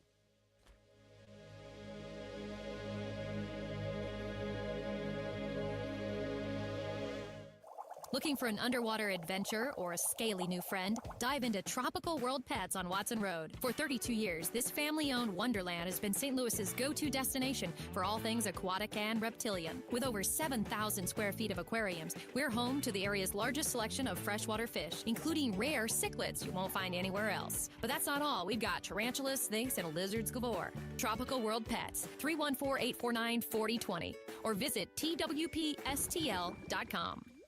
People ask all the time, who the heck is Low Cost Airlines? Well, we're not just one airline. When you're talking to us, you're talking to everyone. We are the discount supermarket for all airline tickets. Plus, we have all the airlines and always have the best prices. American, Delta, United, plus all the specialized international airlines and a lot more. And we make it easy. We guarantee you'll talk to a live human in 60 seconds. You can have the rates you need and have your trip booked in 5 minutes. Now, how cool is that? And remember, when you're talking to us, it's like talking to every single airline available with one fast phone call. All you need to do is call and find the best prices to fly wherever it is you want to go. So are you ready? Call Low Cost Airlines right now. 800-515-2397. 800-515-2397. 800-515-2397. That's 800-515-2397. News, analysis, opinion. It is unacceptable that our government comes in and takes people off the streets. Ice out now! Conditions in the labor market appear to be gradually cooling, and inflation remains somewhat elevated. How are we supposed to feed our families? Daily information from the Israeli Armed Forces about preparativeness here in Israel. 101.9 and 94.1. You're the most reliable station I know. St. Louis is #1 for conservative talk. News Talk STL. KLGY HD3 Clayton, K270BW Belfast, KNBS Bowling Green. This is News Talk STL at 101.9, 94.1, and always streaming at NewsTalkSTL.com. Breaking news this hour from Town Hall. I'm Rich Thomason. The House is gearing up for a vote today on ending the 4-day-old partial government shutdown. Majority Leader Steve Scalise says there's been a whole lot of horse trading going on. We always work till the midnight hour to get the votes, and you never start the process with everybody on board. You work through it.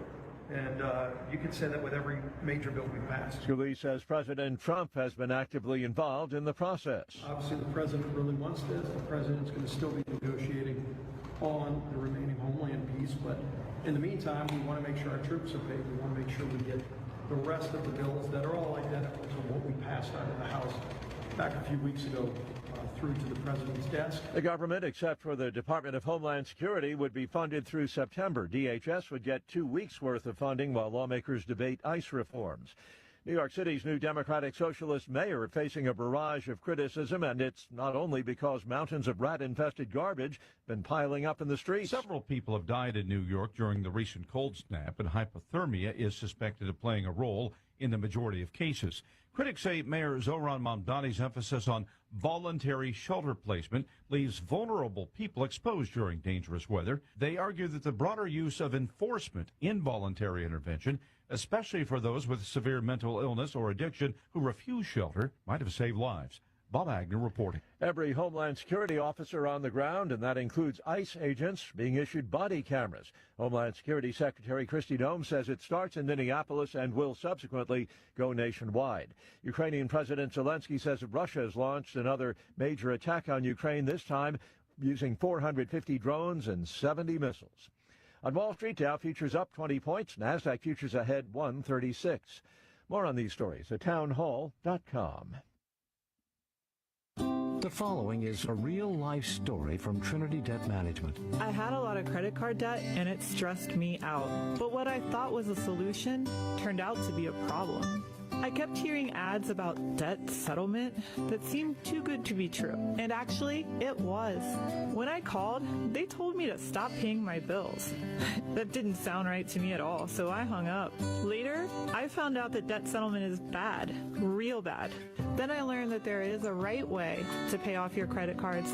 It's called a debt management program from the great team at Trinity. Trinity had a plan. In the end, I paid off my bills, I saved thousands, and I even improved my credit score. If credit card debt has you down, call Trinity at 1-800-990-6976. My name is Heather. Please forget debt settlement and remember Trinity Debt Management. 1-800-990-6976.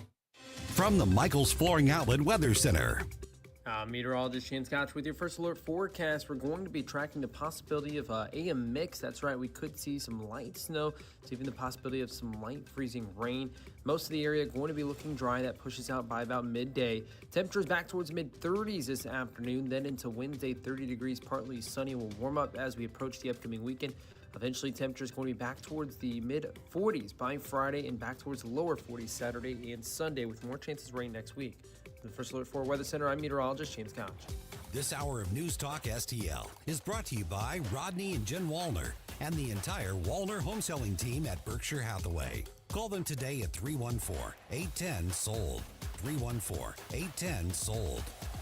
Lower your car payment today. Lower your car payment today. Yes, you heard us right. You can lower your car payment right now by making this free call and save up to $1,400 a year on your current car payments. Think about your current car payment right now. What's that costing you per year? Now think about what it would be like to put an extra $1,400 back in your pocket. That's the average savings our customers experience. We can help you drive the same car and pay less every month by lowering your car payments interest rate to as low as 4.67%. At Rate Genius, we can work with you to refinance any car payment. If you qualify, it costs you nothing to find out how you can lower your car payment. To learn more, call this number right now. 800-493-5670. 800-493-5670. 800-493-5670. That's 800-493-5670. It's a bully, but we aren't afraid of a fight. It's elusive, but our focus never fades. It's deadly, but we were born to defeat cancer. You may not have heard of us, but our work has helped millions impacted by cancer. We are the Leukemia and Lymphoma Society. We are leaders in advancing breakthroughs in immunotherapy, genomics, and personalized medicine. This research saves lives. After 65 years of fighting blood cancers, we've arrived at a game-changing belief. The cures for cancer are in our blood. The drugs and treatments we've developed for blood cancers have helped people affected by many different types of cancers. We are the Leukemia and Lymphoma Society. Beating cancer is in our blood. Learn more at LLS.org. Mike Ferguson. I'm a stud. I'm ballsy. I don't take no from anyone. Susie Moore. I disagree on his assessment of the situation. Get up! Get up! Can't you hear the alarm? Get up, St. Louis. So it's time to get out of bed. Pour yourself the greatest cup of Kofifi the world has ever seen. Rise up with one voice, drain the swamp, and take back our country. Today's the day we're going to do it, and it's time to do it right now, believe me. Mike Ferguson in the morning on News Talk STL. All right, on my flight back yesterday, I ended up sitting next to one of them. Uh-oh. I'm going to tell you how I chose to handle it. Yeah. I mean, you made it back, so. I made it back, exactly. You didn't get kicked off the flight, so that's a good thing. No, yeah. Which is something I think you've seen some of these videos on social media that can escalate very, very, very quickly on those sorts of things. And so after a few minutes, I'm like, oh, I see the situation I'm in here. So we'll get into that in a second. But I do need to get caught up on the news. Like, seriously. When I took my trip, I was like, I am not keeping track of what's happening. I'm not getting on social media. I'm only getting on to post the updates I promised. I just unplugged. So that means I need to get caught up. And so among my diet of reading, obviously, is Red State. So, Susie, where should I start now that I'm back? This is the Red State Rundown. There's no shortage of news coming out of Minnesota, of course. One of the articles that we've got up is from a picture that was circulating yesterday. I don't know if you saw this. Minnesota anti-ice crew imitating iconic World War II pick might be one of their most cringeworthy moves yet. Did you see this? I didn't see it. It was a group of Minnesota protest people, anti-ice, whatever, and they were mimicking the Iwo Jima flag raising. It's the weirdest, dumbest thing I've ever seen. Nicarama has that story. Go check that one out. This is interesting, kind of a fallout from the Grammys, which happened on Sunday night. Ward Clark has a VIP piece up. The stolen land argument has reared up again, and it still makes no sense. So he's kind of debunking the whole Billie Eilish, Yeah, I did hear Stolen about that. Land. Anyway, Yeah. it's And a VIP honestly, article. I know she's a big star because I've heard the name a bunch. I couldn't tell you a single Billie Eilish song. I don't know. I couldn't off the top of my head. I suspect there's one or two I might recognize if I heard them, but Maybe. She I don't seems, just outside of that one comment, just the few headlines I've seen about her, she seems kind of dumb. I don't know. Yeah, Don't know. This is a big one, a big investigative piece by our managing editor, Jennifer Van Laar. You may remember that weird Chinese lab that was discovered out in California like a year and a half, 2 years ago, and had all kinds of biohazard stuff in it. This is connected to that. Fed seized 1,000 samples from illegal CCP biolab in Las Vegas, owned by the defendant in the Reedley case. So it's connected to the same guy, same situation, only in Las Vegas. So now we got at least 2 states. Uh-huh. Plus land being purchased either directly by Chinese entities or their front groups. Yeah, and around the country. This particular property is located within 3 miles of Nellis Air Force Base. Well, yeah. Then do you know there's actually land that butts up to Whiteman that is Chinese owned now? Yeah. Yeah, no, I mean, this is a deep dive by Jen. I really recommend you go check it out if you want to know more about this. And this is clearly, raising questions about how many of these labs are there. Let's put that link up on the social media. Sure. Like on the Rumble chat box and Facebook comment. do Let's that go ahead right and put now. that one out there. Okay. All right. So it was just kind of interesting discussion yesterday. And I think this is something that we see the arguments online and in real life and that sort of thing. So we're leaving actually, so my layover was in Orlando. Mm-hmm. So San Juan to Orlando, Orlando to St. Louis. And on the trip from Orlando to St. Louis, now, Southwest now has assigned seating. You don't just do the cattle call and take what you can get. Your little floating bath toy with your boarding pass. And so, unfortunately, on the trip to St. Louis, I ended up in the middle seat. Nobody likes the middle seat. Nope. But you always worry about who you're going to sit next to. Well, there's an elderly lady there. And I'm like, okay, all right. And so I sit down, and she's coughing up a storm. Oh, no. And I'm like, oh, great. She's like, she goes, I'm just getting over a cold. I just talked to the doctor. He says I'm not contagious. I'm like, okay, whatever, that's fine. But she's very, very talkative. Mm-hmm. I know her life story. I know her son's life story. I know her husband's life story. Aw. I know her daughter's life story. I know Mm-hmm. her son's special needs, but he's been excelling, and he got an Eagle Scout. He competes in the Special Olympics, and Aw. her husband's in a facility with Alzheimer's, and just a lot of, and she is a retired school teacher. Okay. And so, and she was very, very proud of like her accolades and her degrees and her certifications and, awards and things like that. I'm like, well, okay. I mean, certainly, and I just want to take a nap, but she continues to talk. And then at some point, she not knowing what I do for a living, she's like, well, I'm a CNN girl. She goes, I can't stand that other network. Network. I can't believe what's happening in this country. I can't believe that we elected him. I'm like, ooh, okay, now I see what's going on here. So you know what I said to shut her down? You know how I dealt with that? Nothing. I just went, well, he's polarizing. Some people like him, some people hate him. I get it. Yeah. And I'm like, because when I'm out in the wild, I tend to not lead with, I'm a conservative talk show host. Yeah. I'm like, she goes, what do you do for a living? I'm like, I'm a media personality, in St. Louis, and just kind of move on from there. Because people look for reasons to sort of escalate. Well, this was an old woman who certainly has an interesting life story. And she was talking about, I was on the board of, was it University Women, what's the American Association of University Women, which is kind of a very academic leftist organization. Yeah. So everything she's saying is that this is a leftist. But she was very chatty. Most of the time she's talking about her family and all the things. And so I'm just kind of the situation. I'm like, I'm not getting into this. I'm just not. It's not going to benefit you. No. But It's just going to ratchet up your blood pressure, right? Right. And I'm more worried about, her starting to scream at me, which never happened. We had I would say we have a pleasant conversation. She had a pleasant time talking to me and telling me her entire life story, But, at one point there was a gal sitting on the other side of me, and she couldn't take it anymore. And she switched with like her boyfriend or something. And all of a sudden there's somebody else there because he had big headphones on, because this lady she just talked the whole time. Candy. Yeah.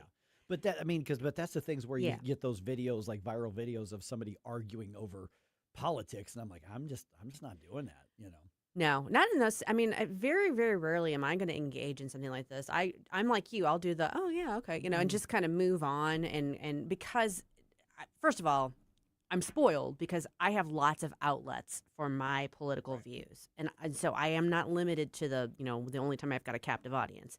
So I realize that. But I also realize nothing good is going to come in that particular situation of trying to dialogue about politics. No one's going to change anyone's mind, and some people are probably going to get upset, and things might start getting thrown. Right. So yeah, you kind of have to do the little delicate. Or if you want to have some fun, the best thing I found to do is just play dumb. So I had somebody a couple weeks ago that was like, "We have King Trump in office," and I'm like, "We do." Yeah. Yes, he thinks he's king. Oh, that's not good. What are we doing about it? You just keep playing dumb and dumb and dumb until they get so exhausted trying to make it make sense to you that they just stop talking to you. That's what I call dumb Socrates. Yes. So you're using the Socratic method, but instead of doing it from an intellectual perspective, you're like, "Tell me more. I didn't know about this. What?" So if I was in your situation, I can't believe we elected him. Who's him? Trump. Yeah. We did? When? No. And you would probably, she would be too flabbergasted to even have anything to say after that. I guarantee. Try I thought it. Joe try Biden was president. When did that happen? And she goes home. You would not believe the dummy I was sitting next to on the plane. Yeah. So and to this moment, I'm sure that she has no idea that I was the radio, that I'm the conservative guy in St. Louis, but or one of them. So she, and so at the end, her name is Margie. Okay. And I told Margie, I said, all right, so Margie, you seem to be somebody who likes a challenge, because she was very proud of, they told her that she wasn't college material, but she ended up getting a master's degree and, national for board, Margie. more board certificate, that sort of thing. And she was very, I am woman, hear me roar kind of thing. And I said, Margie, I'm going to be really inappropriate, and I'm going to offer you a challenge. Because she had told me this entire story of, and she goes, okay. And I said, write a book.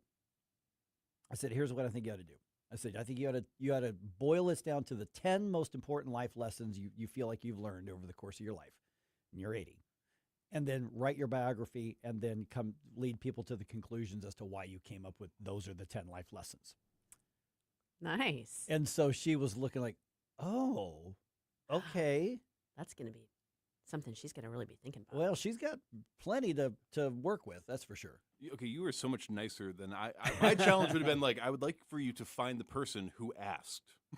Who asked for her life story. No. Yeah.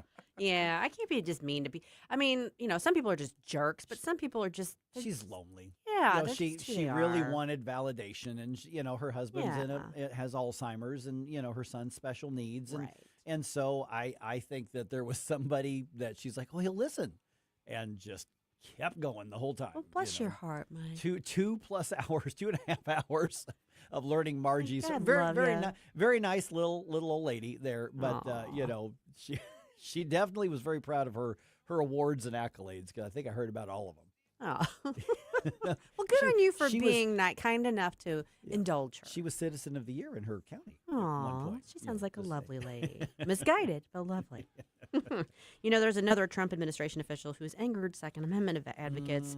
Tell us what you think about what Janine Pirro had to say about guns at 7:20.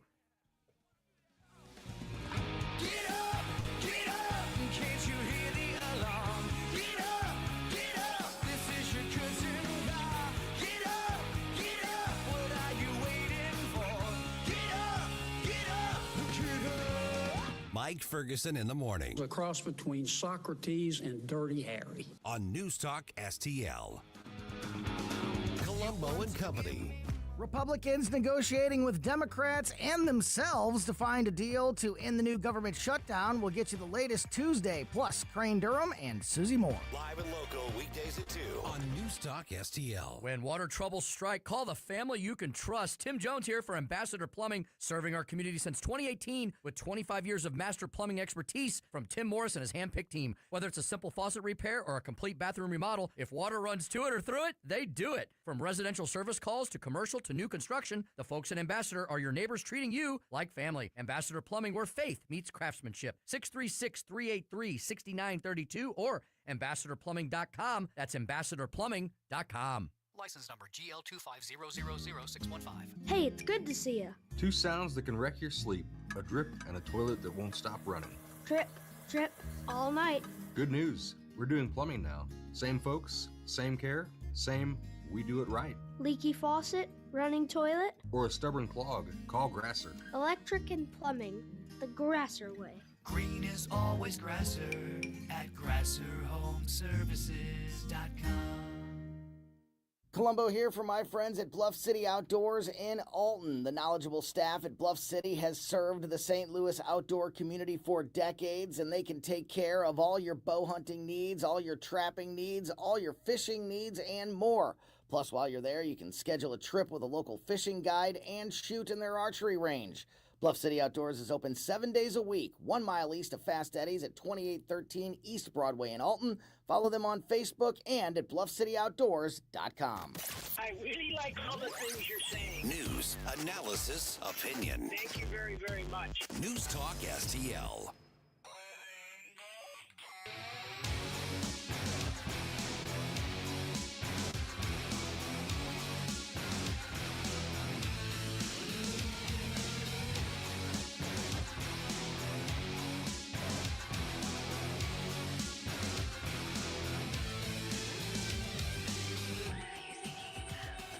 Hey, folks, it's Chris Salcedo, your liberty-loving Latino on Newsmax. Hey, everybody likes Mike. Mike Ferguson in the morning, News Talk, STL. All right, one of the weak spots in the Trump administration that the Trump administration has is with actual conservatives, actual constitutionalists, it's the Second Amendment. Second Amendment's becoming more and more of an Achilles heel for them when it comes to relationships with the Second Amendment activist groups that have been around for decades. Mm-hmm. This is real, and they sort of keep doing it to themselves. So Jeanine Pirro, who's now the U.S. District Attorney in D.C. Correct. So she was on, I think it was Shannon Bream's show on Fox, and they were talking about, the gun cases, the protesters, and she decided to, kind of get real animated, and she ended up saying this on Fox News. You bring a gun into the district, you mark my words, you're going to jail. I don't care if you have a license in another district, and I don't care if you're a law-abiding gun owner somewhere else. You bring a gun into this district, count on going to jail, and hope you get the gun back. Okay. I don't know how much you could go, but what was the context? Because she says, I don't care if you're a law-abiding citizen and you have a license. In someplace else. Right. That's okay. This is the one thing I'm going to point out. I want to know what led up to that, because I think she was talking, because you can have a license to carry in D.C. Now, that set aside the fact that if you're a Second Amendment advocate, you shouldn't have to have the license anyway. So that's a completely legitimate gripe. But I think she was referring specifically to if you're coming in and just because you're licensed elsewhere doesn't mean you're licensed here. I would like to put on record, though, that Washington, D.C. is a reciprocity state, meaning that if you have a valid state, it's a territory, right, but not territory, but district, yeah. So if you have your valid license, and they do have additional licenses you have, but if you have a valid concealed carry license from out of state, they reciprocate that and they honor that while you're in D.C. Okay, so if they did, then she's really wrong. Right. Yes. So I mean, I feel like there's two levels. There's the technical level, and I think I really do want to see what led up to that. Just They were talking about the pretty. No, stuff, I know, but I want to hear the way the conversation Right. went from a technical perspective. But then on top of that, she's got an ideological and a Right. Bill of Rights issue, and she needs to rethink how she's approaching it. And if this were a one-off, that's one thing. But then you stack that onto what Kash Patel said, and then he later tried to soft pedal a little bit. What the reaction to what Kristi Noem said, what the president said himself. So you've got a pattern of basically anti-Second Amendment comments coming, and that leads me to the kind of the bigger question. Midterms this year, Second Amendment groups have made it very clear over the past. Basically, they said you've had a year of this second administration. We're not getting what we think we should be getting as far as preserving the Second Amendment rights in this country. We've got a lot of lip service, but we don't have any results. And and then when you see Jeanine Pirro, I mean, I found that clip on Gun Owners of America's social media page. Right. And so here's the thing is Second Amendment groups are key to Republican victories because of the get out the vote, because of their base who says, we're looking at you saying, are these people, somebody we should go out of our way to show up to vote for, especially in these off-year elections. Several of them, they're not going to go advocate for the Democrats. That's not going to happen. No. But if they sit on their hands and go, why should we help you? You're not helping us. And they just sit back. They're people, if they show up, are probably going to vote Republican. But Republicans generally just assume they get that free support from these Second Amendment groups. And Second Amendment groups are making it very clear. Look at everything that you're saying. Look at everything that you're doing and not doing. We may sit this one out. And if that happens, it's going to be really, really hard for the Republicans to keep their majorities. Yeah, if I'm a Republican running for re-election or running for election in the midterms, I'm getting on the horn with the White House and saying, get this fixed. Right. You need somebody with strong 2A background to be, first of all, teaching you all the basics, and you need to revise your messaging on this. Right. And just basic what Jeanine Pirro just said right there, my first thought is she should be fired from that. She has disqualified herself. Yes. If that is her understanding of the Second Amendment and of the Bill of Rights, she has no business being somebody that is supposed to protect our rights and interpret the law if that's her understanding of the Second Amendment.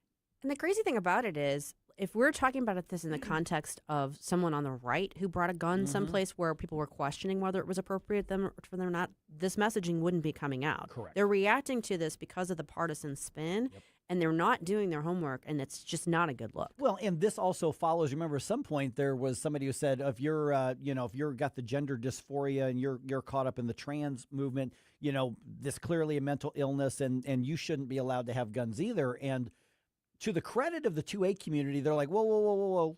They may be crazy, and I think it's obviously a mental dysfunction.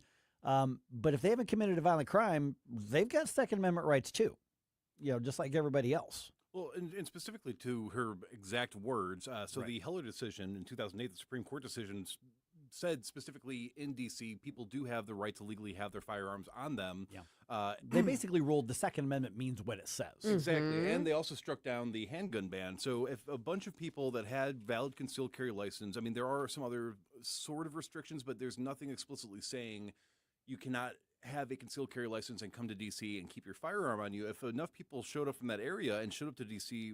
in a protest, would she have the authority to even do anything? I mean, if she was going to lock them all up and mark arrest her them, words, you're going to jail. I don't care if you are a law-abiding gun owner. So that would then be a violation of a Supreme Court ruling. So Susie, would that be a civil rights matter at that point? What would be? Yeah. So you could sue and potentially win a lawsuit against them if they try to enforce it on you. Yeah. No, I mean, it absolutely would be subject to that kind of challenge. Yeah. I mean, I do want to go back and see the full clip because I want to know what led her to verbally to that down that path, because I do think it seemed to me like she was trying to make a distinction between somebody else's license and a DC license. But if they follow reciprocity, then that shouldn't matter anyway. You cannot reside for more than 183 days in DC as somebody outside of the state with a valid firearms license. That's the only other restriction I've seen. There's also a tax you have to pay to have it honored or something like that. But in terms of a valid Missouri concealed carry license, from everything I just saw, it would be reciprocated by DC. I did see Congressman Greg Stubing pushing back on that. And say he's like, well, guess what? I'm licensed in Florida and D.C., so maybe take a seat. Yeah, and somebody else, maybe I don't think it was him. There was another one who said, I'm licensed in my state. I need to protect myself. I'm bringing my gun to D.C. Yeah, and you're not putting me in jail over that. Right. Yeah, I mean, it almost kind of harkens back to right after January 6th, when not right after, but when the Biden administration, when Biden took office, and then there was a very strong, look at people just who were present in the area and had a firearm, whether or not that was breaking any laws. And it was like, they literally didn't do anything. They didn't go into the Capitol. They didn't get involved in anything, but they were present. They had a gun. That was not, I mean, that they need to get somebody focused on this and get their messaging in order. Yeah, see, and when you look at not even just the messaging, but the relationship with the part of the conservative movement that focuses on this. There's part of the conservative movement that's about pro-life. There's another one that's about tax reform. There's about second. There's all these different. You can't take them for granted. No, you cannot. And I've heard some Republicans get really mad and say, but if you stay home, then the Democrats are going to win. And my answer is, if the Second Amendment is your focus, your National Association of Gun Rights, your GOA, your NRA, your American Firearms Association, and you've been pounding the table saying, you're taking us for granted, you're not delivering, but you expect us to spend millions of dollars to support you, we're out unless we see some results. I can't say I really blame them. They're not working against the Republicans, and they're not working for the Democrats, but they're just saying, you want to go without us, then go without us. I do need to issue a correction real quick. What I was looking at said that the state of Washington reciprocates. D.C. specifically, you have to have a valid D.C. specific. That's what she was talking about. Yeah. Okay. So I'm glad we corrected that. Yes, I wanted to make sure because Yeah. I was reading through that and I did not realize it separated D.C. from Washington at that point. No. Yeah. Okay.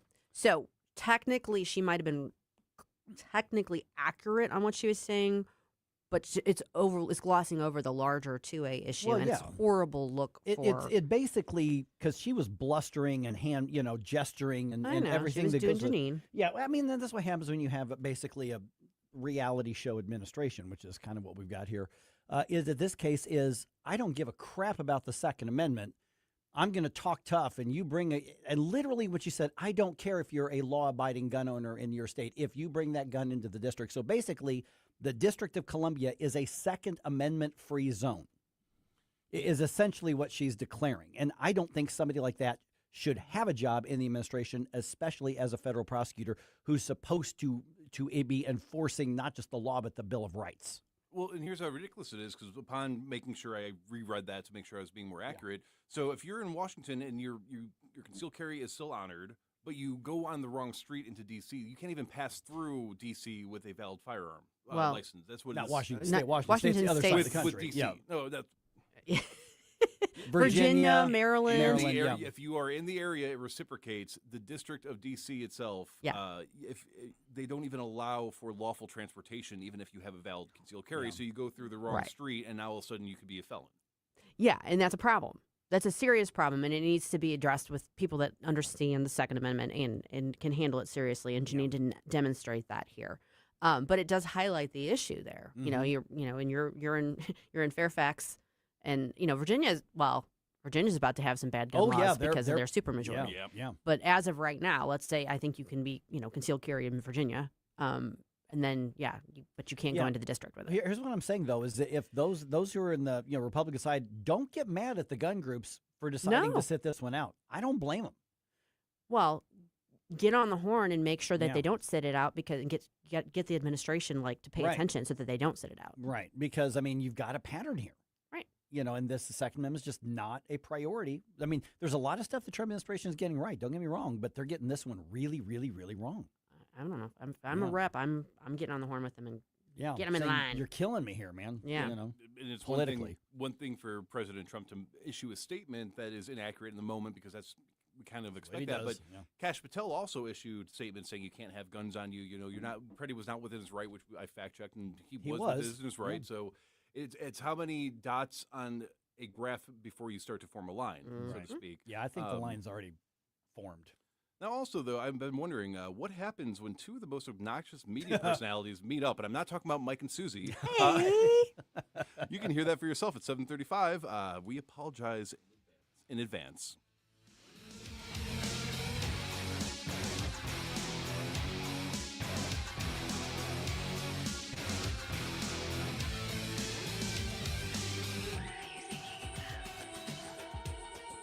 Mike Ferguson in the morning.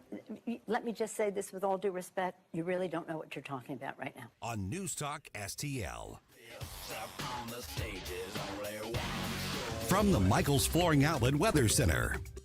Meteorologist Shane Scotch with your first alert forecast. We're going to be tracking the possibility of AM mix. That's right, we could see some light snow, to even the possibility of some light freezing rain.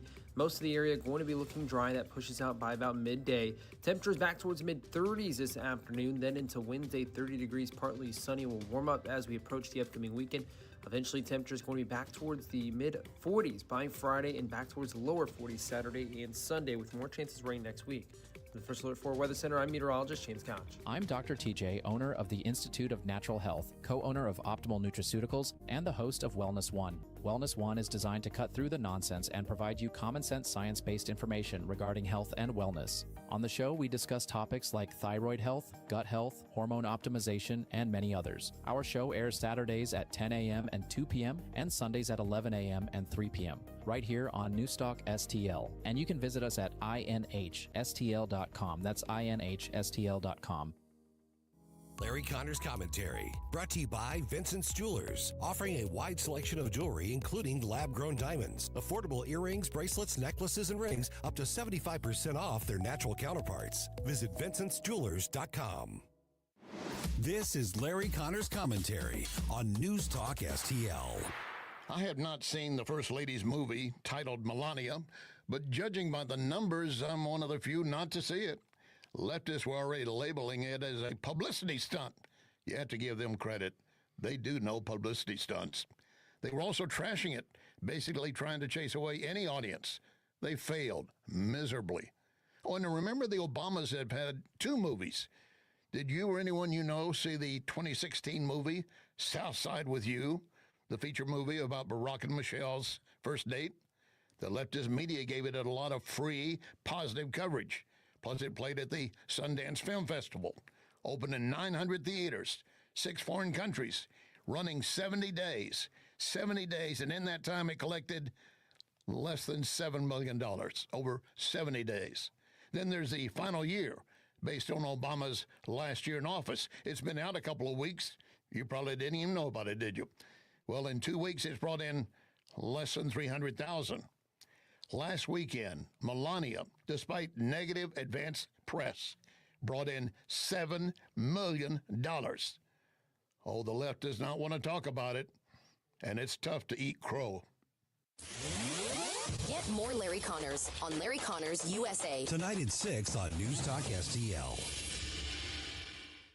Now, the Free Market Minute, brought to you by the Hammond Institute for Free Enterprise at Lindenwood University. Hi, it's Mike Ferguson from The Morning Show, and I'm here with Dr. Grant Black. And Grant, capitalism, that is increasingly under attack. But why is a free market system so important? The simple answer, society is much better off because of free markets. Free markets allow individuals and business owners to freely choose what to consume, how to save, where to live and do business, what to produce, and how to protect our valuable resources, and so much more. And this can all happen without requiring heavy government interference. In a nutshell, free markets empower people to live their lives the way they choose. And this makes all our lives better.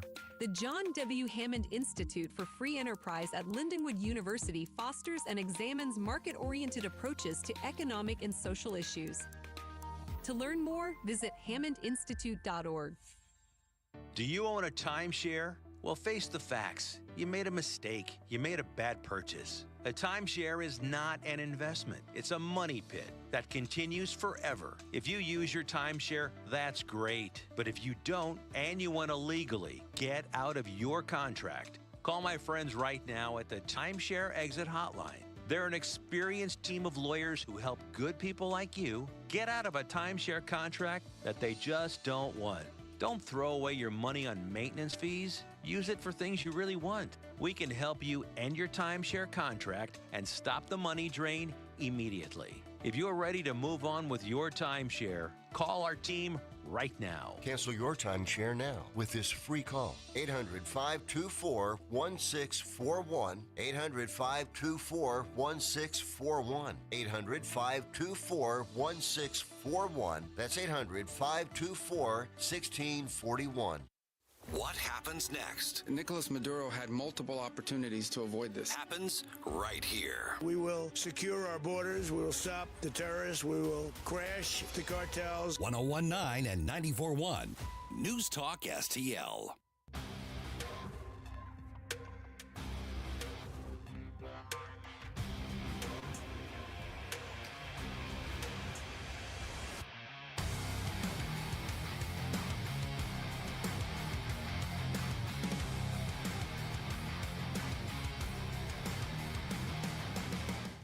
Good morning, St. Louis. Hey, it's Vince from The Vince Show right here on News Talk STL every weeknight at 8.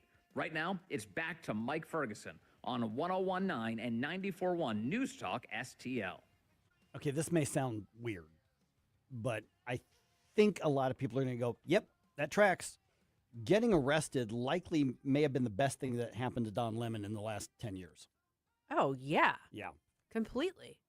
Because he went from a complete joke and irrelevant to being a complete joke, but the left is trying to make him relevant. Right. Again. So here's the thing is he's now back in the spotlight. And the funny part is when you see, like, he was on Jimmy Kimmel's show last night. And they're trying, this is their excuse to try to make their activist like the relevant journalist guy. And of course, Lemon's now trying, I think it seems to me, Susie, tell me what you think, is that he realizes, oh crap, I may have actually really stepped in it here. And he's really trying to like make his case to the public before he makes it in court. Oh, absolutely. Yeah. He is completely trying to try his case in the court of public opinion so that everyone's on his side and looking at this purely as he's just a journalist. He's being, jailed as a journalist, blah. Yeah. And he was on Kimmel, and here's part of how that interview went. And on January 18th, is that correct? You were covering a protest at a church in St. Paul, Minnesota, an anti-ICE protest. Apparently there was a pastor at the church who's also a local ICE official, which is, I think, just as Jesus would want.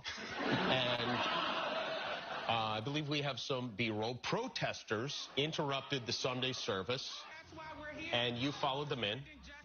You interviewed various people in the church, and afterward, you were arrested. Now, first I want to ask you, is there a difference between whether those protesters had the right to go into a church and whether a credentialed journalist like yourself had the right to go in and cover them going into the church? Well, listen, obviously I'm in the middle of this. I can't say a lot. There's a lot that I cannot say, but what I will say is that I'm not a protester. I went there to be a journalist. I went there to chronicle and document and record what was happening. I was following that one group around, and so that's what I did. I reported on them, and so, but I do think that there is a difference between a protester and a journalist.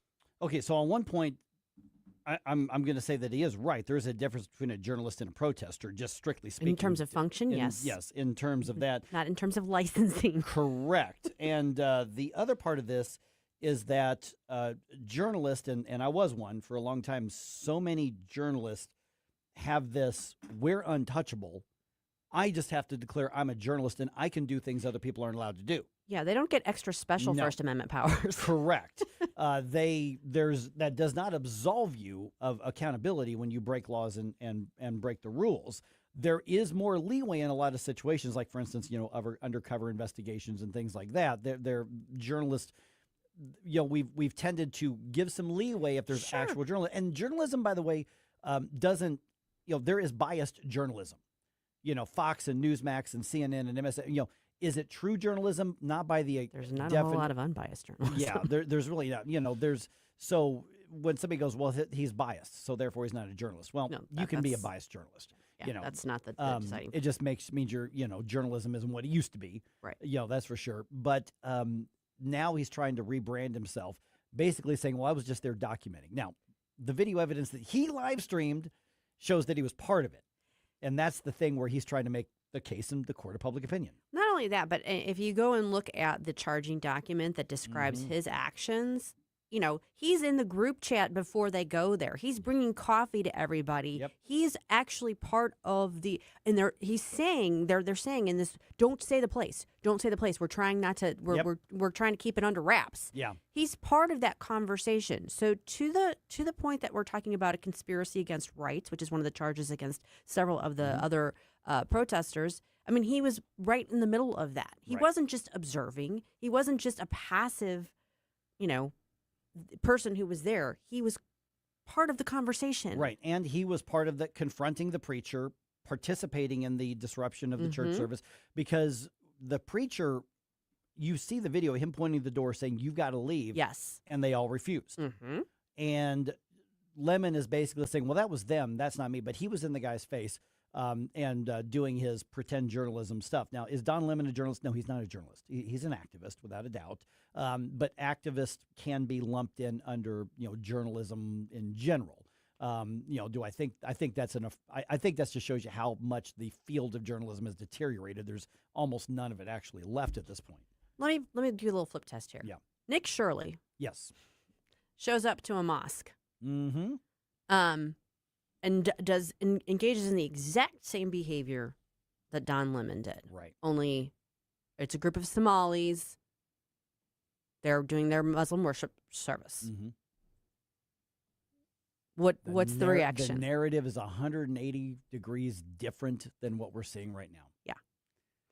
Yeah. And here's the thing, if he were there asking questions, not interrupting the service, but talking to people afterwards, asking for their take on things, you could say maybe he's being, kind of a little aggressive in the face or whatever. But, okay, that's being a journalist. Absolutely. That's asking the questions. It can even be an obnoxious activist. You're still covered under the First Amendment. Exactly. But that's not what Don Lemon did here. Now, is it going to be enough to actually make the charges against him stick? I don't know. I think it might be a close call. I mean, this is a federal case. It's going to be tried in front of a federal jury, which in Minnesota is going to draw from the entire state of Minnesota, the jury pool. It's not just going to be Minneapolis jurors or St. Paul. And the FACE Act is very explicit in including houses of worship. I got to go back and look. Is he charged with both FACE Act and conspiracy against rights or just one? I know for the FACE Act for sure. I don't know about the other. I'm not sure about the other. Yeah. Okay. Well, I was going to say, I've been seeing a lot of people pointing out the fact that churches are generally considered open to the public. Does that not change the fact? No. Okay, why not? Not in the least bit. Because one, the pastor said, get out. And two, they were violating the rights of the parishioners to exercise their First Amendment rights. Yeah, open to the public isn't the same thing as a public building. Like, for instance, the Capitol is owned by the government. Right. It's owned by the people. A church isn't owned by the people. It's open because it wants to welcome people in, but it has the right people of the church to say, we would like you to leave now, please.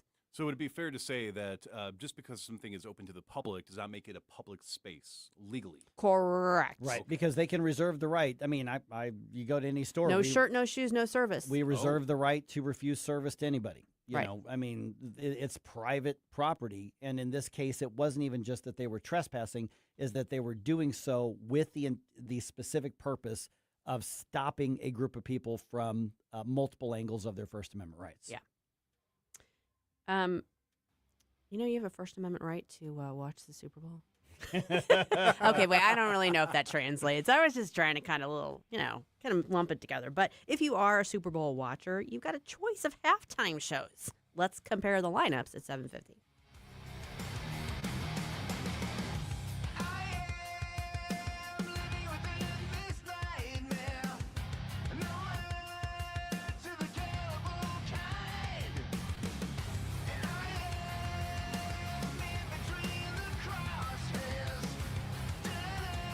Mike Ferguson in the morning. I have to tell my kids that I'm a rock star now. On News Talk STL. 42% of Missouri fourth graders can barely read. 42%. It's the worst result in 20 years. If kids can't read by third grade, they fall behind in school, and many never catch up. But other states have provided a roadmap for success. Missouri needs one universal reading test for all third graders and one clear statewide standard for what it means to pass that test. A struggling reader who still can't read after extra help and a second chance at the test should repeat third grade with some exemptions. We also need to end the outdated 3Qing method, which encourages guessing instead of reading, and require teachers to be trained in the science of reading. In Mississippi and Indiana, test scores jumped up dramatically after these reforms, and Missouri can do the same. Missouri children deserve to become confident, capable readers, and strong early literacy reforms can make it happen. The Show Me Minute has been brought to you by the Show Me Institute and Show Me Opportunity.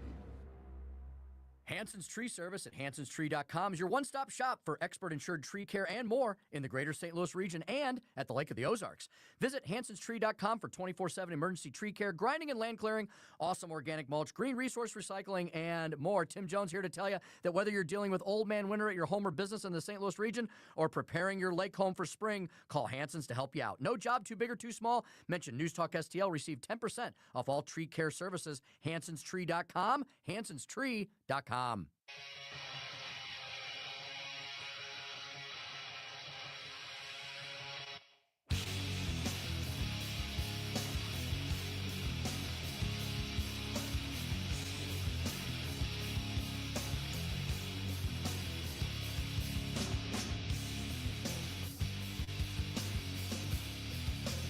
Now we have some real class with the Mike Ferguson Show with Susie Moore, Red State. And don't forget Larry Connors, USA. Thanks, Larry. Are you guys watching the Super Bowl? That's this weekend. I haven't watched the Super Bowl in years. I don't even know who's playing. Who's playing in the Super Bowl? I don't even know. Seahawks and Patriots. Okay. All right. Got it. Now I know. I know Bad Bunny is going to be in Well, that's kind of where we're going with this. Yeah, because, again, up until about 6 months ago, I didn't know what a Bad Bunny was, and now I do, and I don't think my life is enhanced because I know that. Yeah. So Turning Point USA is now, they're doing the counter-programming. The alternative halftime show. Ooh. Yeah. Yeah. So which halftime show are you going to watch? Well, okay. And then also the NFL really pissed off like a lot of people by the pregame stuff. I think Green Day is on there. Of course, I mean they're another leftist band out there. I mean whatever, So I'm in a quandary. Yeah. Because normally, well, first of all, I have like I don't want to overemphasize it, but I have bad memories of the last time the Seahawks and the Patriots played in the Super Bowl.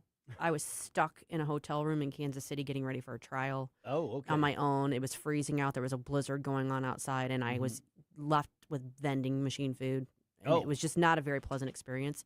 So just the idea of those two teams, like I couldn't care less. Right. Now, that wouldn't necessarily keep me from enjoying a Super Bowl party because I have friends that always put one on every year, and it's always a good time. The problem is I have to work all day Sunday. I am the editor on duty all day on Sunday. Yeah. So I'm probably going to be stuck at home, which means I'm probably not going to watch it. I'm probably going to watch Hallmark. But I might tune in for the halftime, depending on who TPUSA is programming. I couldn't care less about Bad Bunny. Right. Okay. So they're calling it the All-American Halftime Show. And, well, to nobody's surprise, Kid Rock is going to be the main guy. Yeah. Yep. So he's going to be the one. And then the other singers, and I gotta confess, I have no idea who these people are, but I guess they're big stars. Lee Bryce. That sounds like a country star, maybe. Brantley Gilbert. Definitely a country star. Okay, Gabby Barrett. Don't- I don't know who these people Don't know. are. I'm stuck have with no ball with the idea. ball, da bang, da bang, diggy, Right. diggy. That's right. Sorry. Yeah, I mean, I'm probably watching Hallmark. Yeah. Sorry, TPUSA. I'm probably watching neither. Yeah, I mean, and now I'm questioning the NFL's judgment here. I mean, because the smartest thing they could do is find anybody from any genre who just doesn't stick their foot in their mouth and get involved in all the political stuff. That's all you got to do. It's not the NFL's way. I know. That was just dumb. And so, I mean, there were years where people would tune into the halftime show if they weren't interested in the game. And now you got people like, okay, we're going to go somewhere else. Yeah. For the halftime There's show. Puppy Bowl. I was going to say the Puppy Bowl. Yeah. Yeah. Now, some of the ads, that's the other You've thing. never heard, you know what the Puppy Bowl is? I've never heard of the Puppy Bowl. Okay, so this has been going on for 20, Long time. 25 years, 30 Yeah. years. And was it Animal Planet? I think it was. Yeah, I think so. I think it was. And so what they would do is when the halftime show, if you didn't want to watch the halftime show, and this is before stuff got all stupid political, they literally just had a series of cameras around a big pen of puppies.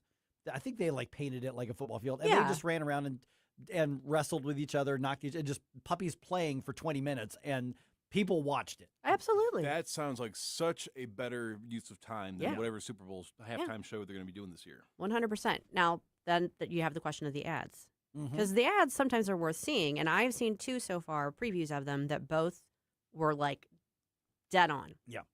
Well, okay, but with social media, the ones worth watching are going to go viral online anyway. Correct. So you don't even have to watch for the I ads. know. Just wait for somebody else to post. I a know. good It one. used to matter that you had And- actually had to watch. And they tend to be released early, too. Yeah. Because, So- I mean, you spend millions of dollars for that 30 or 60 seconds. Mhm. And, at this point, that used to be the big thing because you didn't know what the commercials were until the Super Bowl, which is one of the reasons they kept the Super Bowl ratings up so high. Now, Super Bowl is going to be the most popular sports event of the year every year. Sure. In the United States. It's more popular, Yeah. than any other sport. It's more popular than the NBA Finals, more popular than the World Series. It's Definitely a more big popular. event. Yeah. So it's going to be a huge event. But if the ratings dip, one, we may or may not get accurate reporting on that from the media itself. But two, with Turning Point USA, this is going to be not only streamed, but several cable channels are going to be going to the alternative halftime show. Sure. Yeah, so there's a lot of, basically they're making it available to any conservative cable outlet that wants to carry it, and many of them are. Yeah, and I think it's smart to do the counter programming because there's going to be, a lot of people who are going to either, first of all, they're not going to want to watch the Super Bowl to begin with because they're soured on the NFL. That's me. But at minimum, they're going to be like, I'm not interested in this halftime show. So what else has got, what's out there? And there have been some good halftime shows. There have been some great halftime Bruno shows. Mars was phenomenal. Yes. That was several years ago. And then there was The Who. They had a really great show. That's probably 10 or 15 years ago that they were on there. Easily, yeah. Prince was amazing. So it's been a long time since, somebody's like, I really got to see that. But, I'm like, they're marketing to a younger audience to try to, that's what they're doing with this guy. But who is the target demo for the NFL anymore? Mm-hmm. Urban youth. Because they're so woke, though. Urban youth. Okay. I mean, that's really who it is.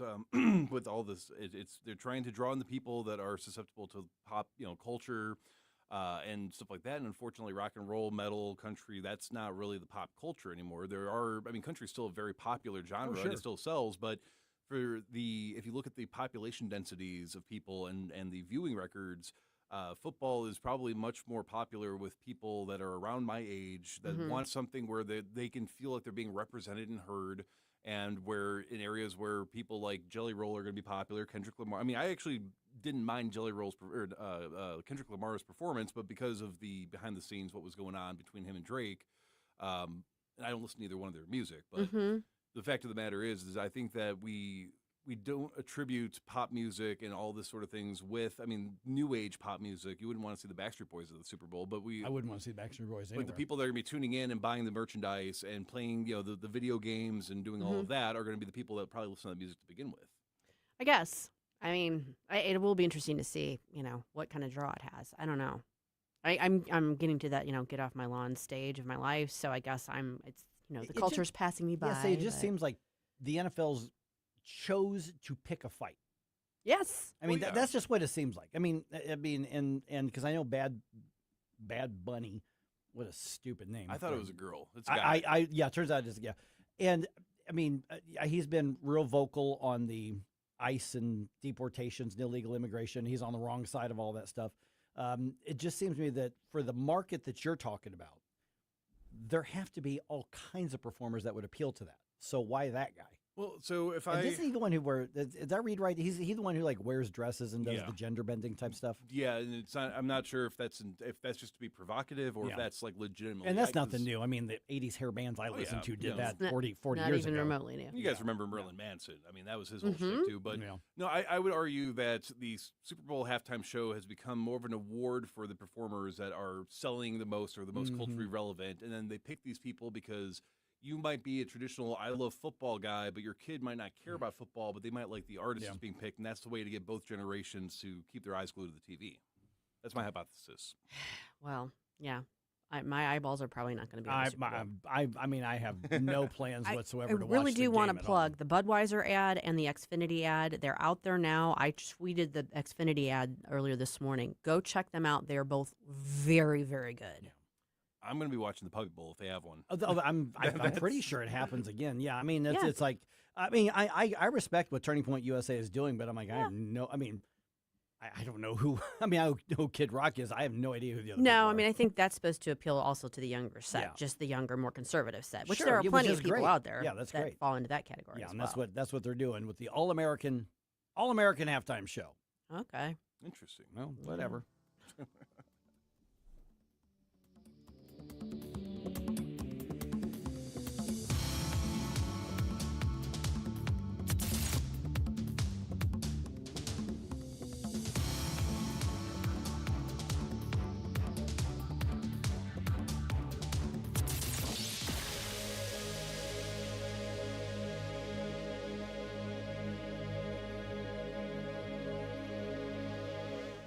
I've got Dr. Michael Lewis here, West Point graduate, physician, and retired Army colonel. is considered the world's leading expert on the use of omega-3s for traumatic brain injury and concussions. Stuart Tomp brings over 30 years of experience in the supplement industry, brought $1 billion of products to the market, and has appeared in over 6,000 media interviews worldwide, and travels internationally and teaches on health. Stuart Tomp here, and I've come across the biggest breakthrough in personalized nutrition I've seen in 25 years. Dr. Lewis here. You know, for the first time, we can measure cellular and gut health. So you can start testing and stop guessing and make decisions based on real data.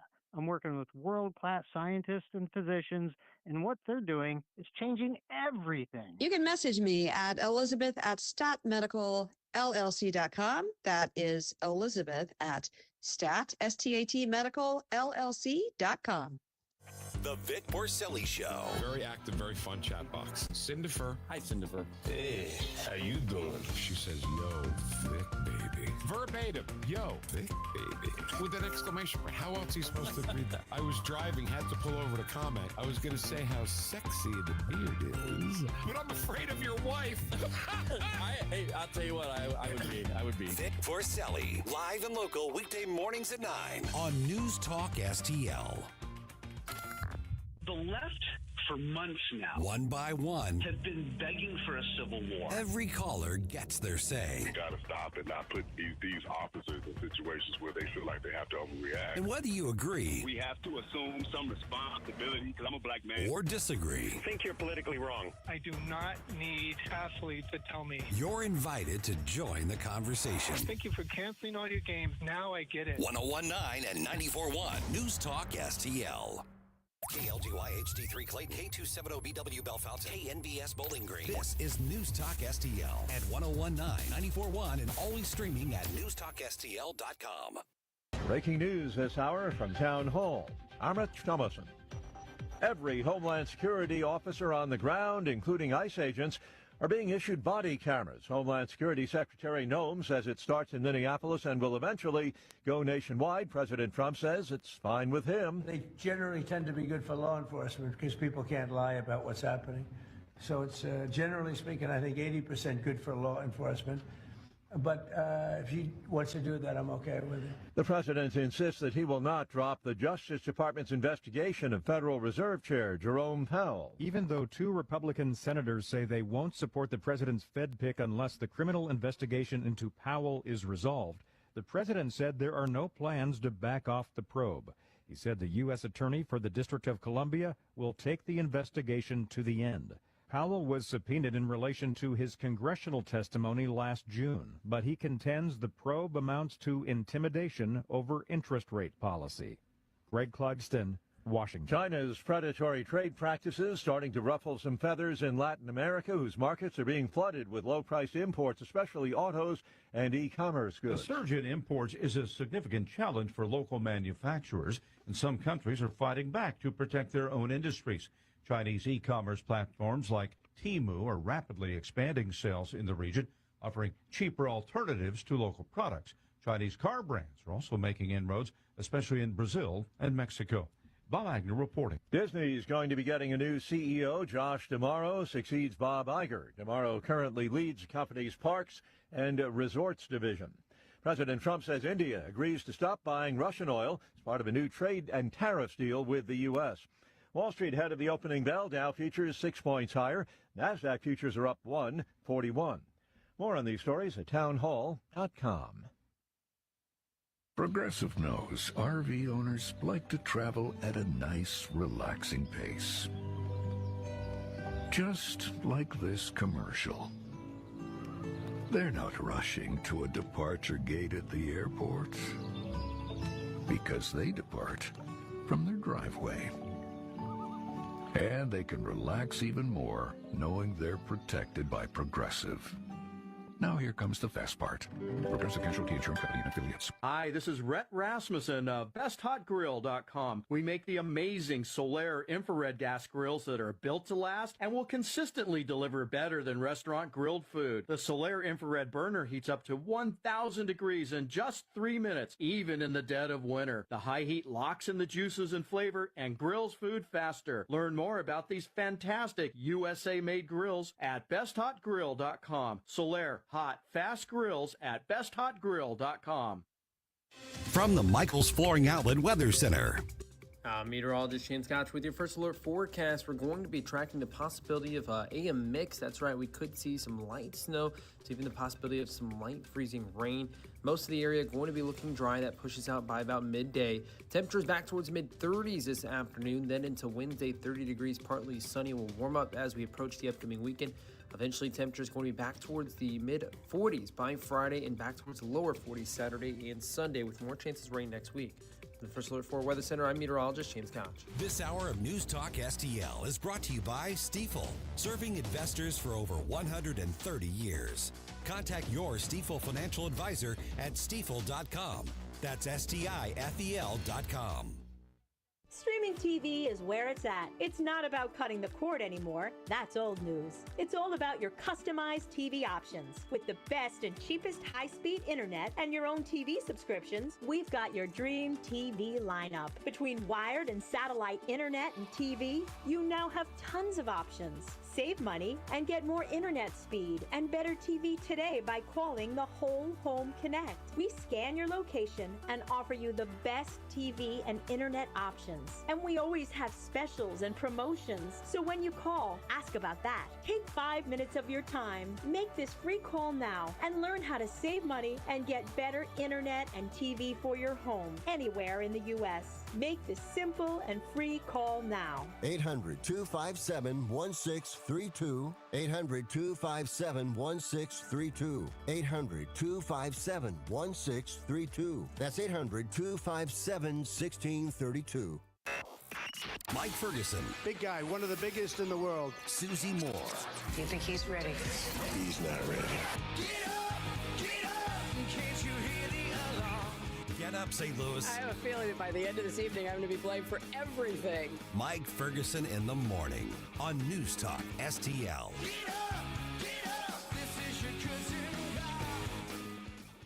Illinois' leadership, if you could call it that, such as it is, yeah, they just keep pushing the state away from the common sense and in and I'm using these words carefully, a more pro-criminal direction that it seems. And this is how wild the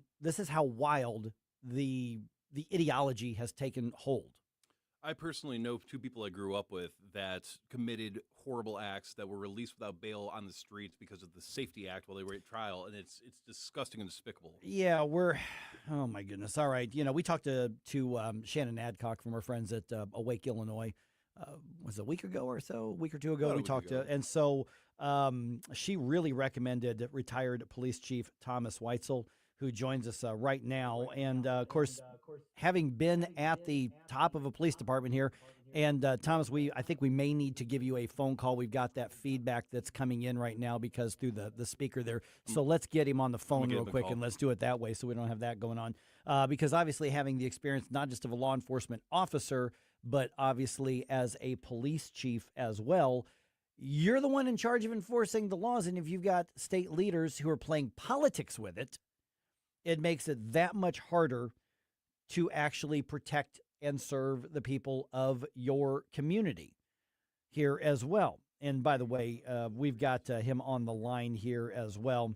So we're getting punched through and all right, there we go. All right. So, all right, Chief, thanks so much for joining us here. Let me start with that right here. You've got the an actual piece of legislation filed. We talked about this a little bit before, but the Democrats seem to be very, very serious about this. They want to preemptively ban anybody who had been specifically an ICE officer from ever being allowed to be licensed to become law enforcement in the state of Illinois. That just seems insane to me. But from a law enforcement perspective, when you take out the politics of it, what is this actually saying to the men and women of law enforcement, and what could this potentially mean to public safety in Illinois? Yeah, good morning, and thanks for having me. And you're absolutely right. First of all, I'll just state that it is absolutely unconstitutional. Yeah. You're picking a whole class of individuals, this be federal law enforcement, and saying you cannot be police officers, local police, whether that be state, county, local police, any. It could be college and universities law enforcement agencies in Illinois. You cannot work in Illinois. And if you notice, the bill says during the Trump administration, so it says so they're targeting Trump here. You understand that that's what they're doing. So it's already brutal to recruit and retain officers, and sometimes we overlook the retain. I just read a report that there were over 600 police officers in the state of Illinois over the last 4 years that have left Illinois for other states, and the two top states they're leaving for are Texas and California. I'm a little surprised about California, but Texas makes a lot of sense.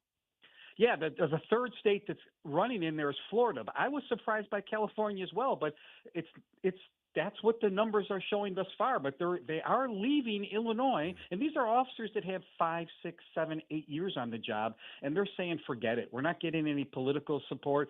The media is just slamming us every time we turn around, and they're passing legislation to keep us from doing our job. And this bill in Illinois is taking a whole class of law enforcement professionals and keeping them from being law enforcement officers in Illinois. And remember, they are law enforcement, because there's this narrative going around that the Democrats want to put out that ICE agents are not police. They're federal law enforcement with full arrest powers. Yeah, Tom, I mean, we hear about the thin blue line and the sort of brotherhood and sisterhood that is the law enforcement community itself. Does law enforcement differentiate, just like within your industry, within that culture? Does it separate out, okay, well, that's local law enforcement, well, that's state police, well, that's federal, or do they just look at law enforcement as they're part of the brotherhood and the sisterhood? So if the answer is that they look at law enforcement as one of them, what's the message they're getting when Governor Pritzker and the Democrats are trying to target certain law enforcement like this? The message is you don't support us and you don't want to support us, and they don't really separate out. Obviously, there's difference between maybe local law enforcement, state, and county. They all operate in Illinois by the same standards, the same training standards, the same educational standards, all the way, police academy. So you're wiping the slate of everybody. And when the governor and his staff and other political leaders here in Illinois, especially the Democrat leadership, constantly are berating law enforcement, and the new thing to do is to pass legislation or propose legislation that prevents you from doing their job. And there is already legislation that's been passed, and now there's proposed legislation, such as this Senate bill that's being proposed here in Illinois to keep ICE agents from being law enforcement. And I don't know why they'd want to waste their money, because I think everyone listening to this program, no matter what you think of law enforcement, pro, con, or otherwise, it is unconstitutional. React to this statement, because obviously this is a little more federal, but I think it goes along with what we're saying. Here's something that Chuck Schumer said on the floor of the U.S. Senate just yesterday. Jerome, am I up on the board there by any chance? Okay, great. Here's something that he said. React to this for me. This idea that Johnson has, that ICE people should be able to wear masks. Police officers don't wear masks all across the country. And if anyone needs to be identified, it's these abusive thugs. Abusive thugs, Tom. Oh, my God. Yeah. Just look at that rhetoric. So abusive thugs, a national platform. You don't think people are listening to that? You don't think activists, activist journalists see that this Democratic leader is calling out law enforcement as thugs? That's disgusting. Can you imagine if a police leader, a chief, a superintendent, whatever your title is, you stood up at a news conference and called names to these national public leaders that are supposed to support policing? You'd be removed from your job as chief. Yeah, well, definitely, yeah. And, of course, when you look at the whole attempt in Illinois, and I would say the mayor of Chicago is basically in tandem holding hands with Governor J.B. Pritzker, and you actually tweeted about this, I guess it was early this morning or late last night, the state's attorney now is looking at the legality of an order issued by Mayor Johnson in Chicago because he's trying, obviously, to limit ICE's ability to enforce federal laws in the city and in the state. What's your take on that? I mean, I guess it's good the state's attorney is even looking at it, but do we have any confidence that the state's attorney is actually going to pursue anything? I do have confidence that this new state's attorney, who replaced the worst state's attorney in Cook County history, which was Kim Fox, she'll look at it from the legal perspective, and it's not enforceable. And this is just Johnson trying to get himself on a national platform and get his anti-ICE information out. They already have ICE-free zones in Chicago. They already have – you're supposed to document every time you see ICE, the police officers. They have portals where citizens can track ICE, send them to newspapers or government-sponsored websites where the ICE agents are. You can upload photos. You can upload videos. I mean, that's tracking police. I've never seen that in the history of my entire career in law enforcement. But now that's being allowed. So this latest order that Johnson put out to the superintendent, who, if you noticed, has not commented on it yet, that he lied. Let's call it what it is. The Johnson administration said in their news release that they had already checked with the Cook County State's Attorney's Office, and they reviewed his order, and it was legal. And now he's had to walk that back and say, oh, no, what? We didn't do that. We're resubmitting it to the State's Attorney's Office for review. If that's just an outright lie, I don't even know why he must have the stupidest staff ever. Why would you put out a press release so that you could easily be checked by the news media? They called the state's attorney. Did you review this? And she said, I don't know what you're talking about. Yeah. When you look at so much of the state, I mean, I grew up, for instance, in central Illinois, Tom, and, there are definitely blue pockets there, Decatur and some other areas, but a lot of the state is red. So this is not reflective of what a lot of Illinoisans think and want, but it's consistent all the way down from the Pritzker administration and the fringe folks on the left. I mean, for instance, you go to the Safety Act, which we mentioned a little bit earlier today. I mean, what you're talking about there is one that law enforcement warned against, prosecutors warned against, you have warned against as well. What are the results that we're seeing from that being fully implemented now in 2026? We're seeing chaos. We're seeing lawlessness. And I was opposed to that from day one. The legislature here in Illinois, for the first time ever, did not seek police input on this legislation. I was still the chief. They passed it at 5 a.m. It's over 700 pages long. And many state legislators went on record saying they did not read the whole bill when they signed it. And now it has these pieces in there that eliminated bond court. They now have a thing called first appearance court. Eliminated putting warrants out for people's arrest right away when they skip court. If you can imagine this, your listeners, you get postcards in the mail from Illinois communities when you go to court and you miss court. The judges put out a postcard to send to your house to say, hey, you missed court 2-3 times before you'll get a warrant. But during that period of time, they continue to commit crimes. Why they're sending these stupid postcards out that don't even get delivered because defendants rarely give their actual address of where they live. So there isn't a single part of that legislation for law enforcement and the bond courts that's positive. That doesn't mean there was some good legislation written in there. The body cameras is good. The training they were giving police officers are good, but they didn't consult the chiefs or unions in Illinois because they knew they wouldn't support it. Yeah, we're visiting with retired police chief Thomas Weitzel. And, okay, I just got a minute or so left here. So then what's next in Illinois? I mean, obviously the left has the essentially monopoly on all state government.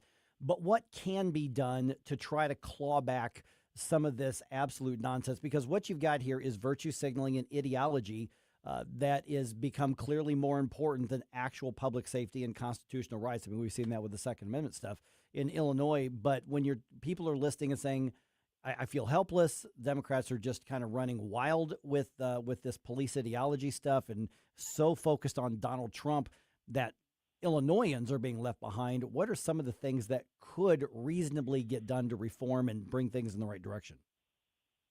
Yeah, so, I was recently appointed a fellow for Wake, Illinois, a law enforcement fellow. We're going to be working on legislation, pro-police legislation, to grassroots. So people can go to the Wake, Illinois website and you can sign up. We're actually going to be proposing legislation that's positive. The other thing that chiefs and sheriffs and superintendents need to do is stand up, because they know this is wrong, but they're being told by their political structure, you know what, if you like your job, you shut your mouth. You don't come out against this legislation, or we'll remove you and replace you. It's time for law enforcement leadership to stand up. I know it's a little easier for me right now because I'm retired, so you know what? They can't fire me. So I could speak the truth, and I could give the data, but we have to have current leadership. Where we're seeing more leadership, though, is with the sheriffs, and you know why that is because they're elected. So the politicians can't remove the sheriff. Only the citizens can remove the sheriff. So the sheriffs right now are speaking up against these ridiculous legislation and the Safety Act, but we need police chiefs throughout the state to say enough's enough. All right, Chief, people want to follow the work that you're doing. Where's the best way to do that, either social media or just around the web? Yeah, so I'm on X at Chief Weitzel, at Chief Weitzel on X, and I'm also on TikTok, and I'm out there just to get my message out. So if you Google me, you can certainly find a social media platform to follow me on. And obviously Awake Illinois as well. Yeah, Awake Illinois, Substack. Awake Illinois, we are really, for the first time ever, we're going to take an approach where we're going to do these grassroots law enforcement issues. So I think people should get involved. All right, Tom, great shot. Thanks so much, Chief. We'll talk to you again soon. Thank you. All right, just ahead here, the Cardinals trade away one of their everyday starters from this past season and a local former basketball coach, local area high school basketball coach. He's behind bars. We'll tell you why in the news dump right around 8:21. Inspiration, you have a soul so dark, it is no more. And all at once depart, no destination. You're making cold my heart to fight your war. Stop it right now. I have had enough of this. Turn my eyes to your indifference. Mike Ferguson in the morning. He picked the wrong schoolyard to come into, I have to tell you this. On News Talk STL.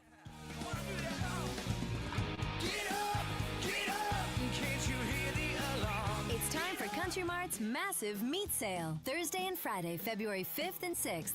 A sale so big, we could only call it a massive meat sale. Ground chuck, $3.99 a pound. Boneless strips, $8.99 a pound. Pork butts, $1.59 a pound. Boneless beef top sirloin, $6.99 a pound. Bottom round flats, $5.99 a pound. See all items on our Facebook page, St. Clair Country Mart, Plaza Drive in St. Clair. Hurry while supplies last. Sorry, no rain checks.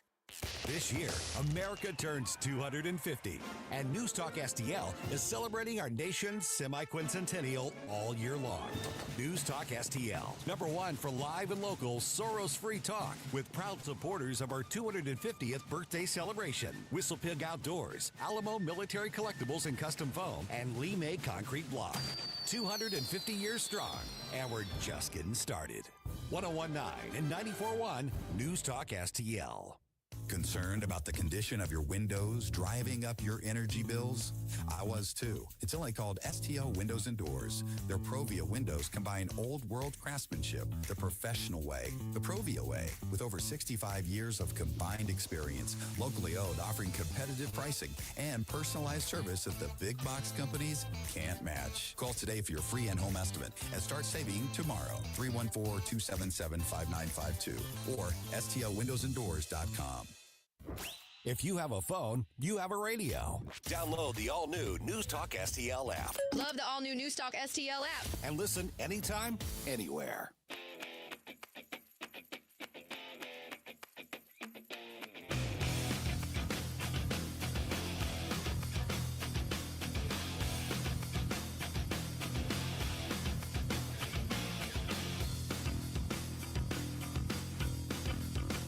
Hey folks, Jamie Allman here, waiting for you for the 3 Martini Lunch, the Common Sense Radio, the Allman Report on News Talk STL. Now back to Mike Ferguson in the morning. All right, like I said, a former high school basketball coach here in the area is now in jail. Wow. And this one's gross. Also, big talk again from the Trump administration over the Epstein stuff. Big talk. Big talk. A lot of big talk. A lot of talk. But we're going to dump all the files in the form of, which, by the way, the law said was supposed to have been, released months ago. Well, on the bright side, besides the fact of not formatting a lot of it correctly and all the other issues, at least you can go to justice.gov/Epstein and keyword search some of the files if you're interested in what's in there. All right, and the Cardinals trade away one of their starters from last season. Oh. Yeah, one of the up-and-coming guys. All right, 8:22 right now. Let's do one more news dump here. The Morning News Dump. Are you joking? Is this a joke? Listen, folks, the Morning News Dump. All right, a former MICDS high school basketball coach admits to sending explicit photos of himself to some students, and this dates back to 2024. Prosecutors also say 29-year-old Lee Bogan used social media to start sexual conversations with at least 2 girls. Those girls, though, instead reported him, and they saved the evidence, and that led to his arrest. On Monday, Bogan pled guilty to 1 count of attempting to receive child pornography. He will be sentenced in May. He faces up to 20 years in prison. There is a plea deal that's being offered that looks like he would spend 90 months in prison, so 7.5 years or so on there as well. So good on the girls, and I don't know what their ages are. I get the impression they were high school girls, but good on them for saving a screenshot and then turning around and reporting it, because the press release from the prosecutors and the news articles on this indicate that he was trying to gauge whether or not any of these minors, any of these children, would be interested in getting into a physical relationship with him. And he's now going to jail where he may end up with a physical relationship he doesn't want. I don't want to laugh at the situation, but yes, Yeah. I mean, it is very unfortunate that there seems to be a repeat pattern within people within public education and other. Well, this is positions. private. This one's private. Well, then Yeah. Right. teachers, coaches, stuff of that nature. I mean, this seems to be a repeat pattern, and so definitely props to them for actually having the foresight to screenshot it, because it could be the case that there are many people that he tried this on that also just ignored it, played it off. This is why it's so important to have these discussions with your kids, with the people you tutor, the people you babysit, on how to handle these situations and make sure that they're okay and they know what to do. And I don't know how many minors he was contacting, but at least 2 of the girls turned him in. So again, whoever those girls are, good on you. We have no idea how many other young people you actually protected and saved just by doing that. Yes. Thank you so much for actually sticking up and doing something about this. All right, Department of Justice releasing more Epstein files on Friday, millions of pages. As, of course, now, as a side note, Bill and Hillary Clinton are going to testify before the House Oversight Committee. At least they say they're going to. They're wanting to set some parameters on it, so we'll see whether that actually happens or not. I would like to issue a drinking game where every time they plead the 5th, but then I'm afraid that you're going to be passed out. You'll be dead. Yeah. All right. Deputy Attorney General Todd Blanche was on the Ingram Angle on Fox, and he's pointing out that just because a name appears in documents, it does not necessarily mean that they committed a crime. It is not a crime to party with Mr. Epstein. And so as horrible as it's not a crime to email with Mr. Epstein. And some of these men may have done horrible things. And if we have evidence that allows us to prosecute them, you better believe we will. Well, I know he's saying we better believe that you will. I am not confident, and I don't better believe it, because I'll believe it when I see it, because as it's been pointed out, the feds have had this stuff for years, and we have a big lack of people who abused children, lack of those people being in jail. I mean, I'm looking at the highlighted DOJ memo regarding this. Actually, people might forget, but this is what stirred off the entire demand for the release to begin with. And they said that based on the files that they had at the time, which were, I guess, no longer a hoax now, that they didn't find any grounds to go after anybody. It was just Ghislaine and just Jeffrey. But I was thinking about this. I had the clip saved somewhere, but Todd also had said that they have materials that they're not going to release that include death, that include abuse of minors, that include a lot of different things.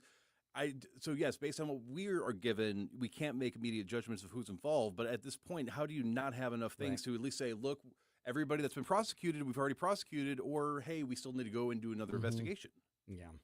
All right, body-worn cameras are now being issued to every Homeland Security officer, particularly in Minnesota, including those from ICE. The announcement came from Homeland Security Secretary Kristi Noem as the administration tries to alleviate tensions in Minneapolis after the fatal shootings of 2 U.S. citizens by federal agents.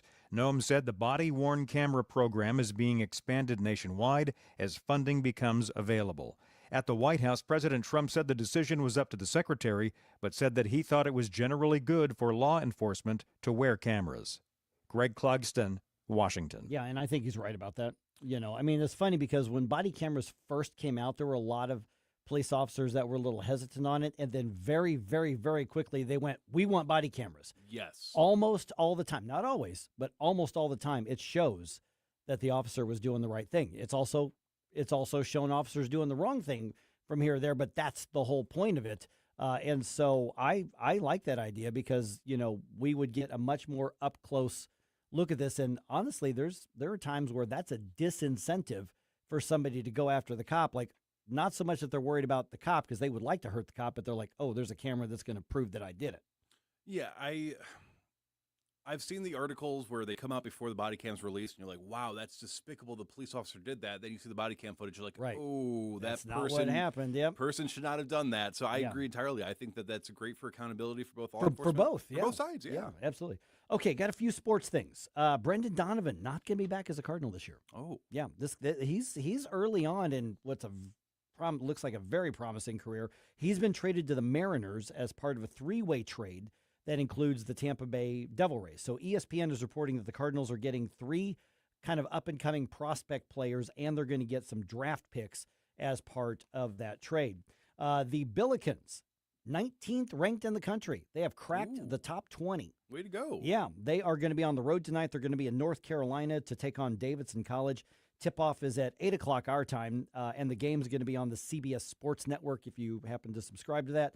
SLU is 21-1 on the season. Wow. Yeah. That is phenomenal. And other than that one game a little bit ago, not Dayton, they blew them out by 30 points, but the one before that where it was like a 3-point game, all of these Division I, but kind of mid-tier, they're winning by 20 or 30 points on some of these. So it's going to be fascinating to see what happens when they run into the big boys because they're proving they got the talent. So it's going to be interesting to see what happens when that kind of pressure's on. Well, keep it up. Yep.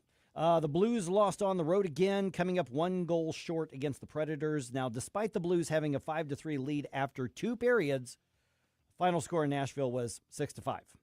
They gave up 3 in the third period. Up next is another road game on Wednesday. They're going to be in Dallas to play the Stars.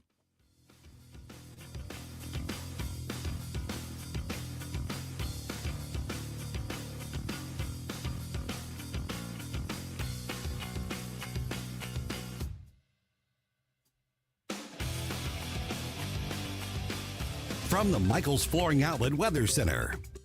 Meteorologist Shane Scotch with your first alert forecast. We're going to be tracking the possibility of AM mix. That's right, we could see some light snow, to even the possibility of some light freezing rain. Most of the area going to be looking dry. That pushes out by about midday. Temperatures back towards mid-30s this afternoon. Then into Wednesday, 30 degrees, partly sunny. Will warm up as we approach the upcoming weekend. Eventually, temperatures going to be back towards the mid-40s by Friday and back towards the lower 40s Saturday and Sunday with more chances of rain next week. The First Alert 4 Weather Center, I'm meteorologist James Couch.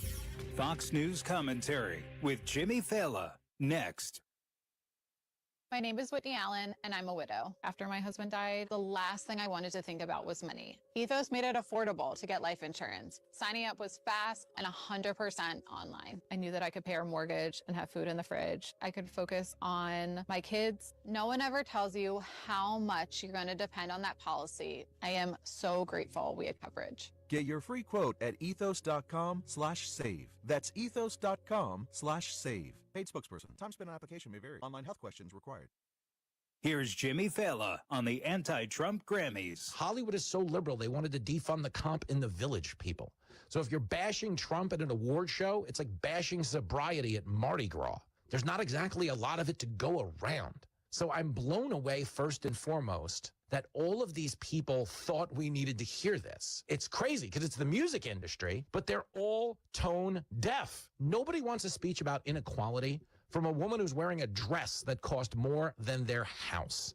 Okay, and the fact that they all put a cute anti-ice pin on there sounds great. Look at them, they're standing up to us. They don't care. Okay, this week's anti-ice pin was the last year's Free Palestine pin, which was the year before's I stand with Ukraine pin. For more commentary like this, go to foxnewspodcast.com. It all comes down to this, folks. Yep, the entire season is on the line. But my throat has officially thrown in the towel. Sounds like you need Vicks VapoCool drops. They're max strength and vaporize sore throat pain. Whoa! These VapoCool drops hit fast. Speaking of fast, did you just see that play? Yeah, he vaporized that ball. That pun should have come with a penalty. Vaporize sore throat pain with Vicks VapoCool drops. Use as directed. Hey, can you blow up some balloons for Jack's party? I can't. I'm so congested. You need Sinex Severe from Vicks. Sinex Severe Nasal Spray. Yeah, just Sinex. Breathe. Sinex Severe instantly relieves nasal congestion and works 6 times faster than nasal decongestant tablets. The 12 hours of relief allow you to get back to the moments that matter without congestion. Daddy, we need more balloons. On it. Try Sinex Severe from Vicks. Just Sinex. Breathe. Use as directed. Tony Colombo here for Gutter Pros and Exteriors, your all-in-one service team that brings years of experience and quality that's affordable right to your doorstep. Christine and I discovered Gutter Pros and Exteriors when we bought our home and inherited a gutter problem. And they've also repaired siding damage on our home because along with gutter repair, gutter installation, and leaf protection, the Gutter Pros team are also the best for repairing other exterior damage, including fascia, soffit, and all siding repair and installation. Learn about all the ways Gutter Pros and Exteriors can help your home or business right now at gutterpros.com. No big old corporate lib AM station telling us what to say here. Conservative talk for St. Louis. This is News Talk STL at 1019, 94.1, and always streaming at newstalkstl.com.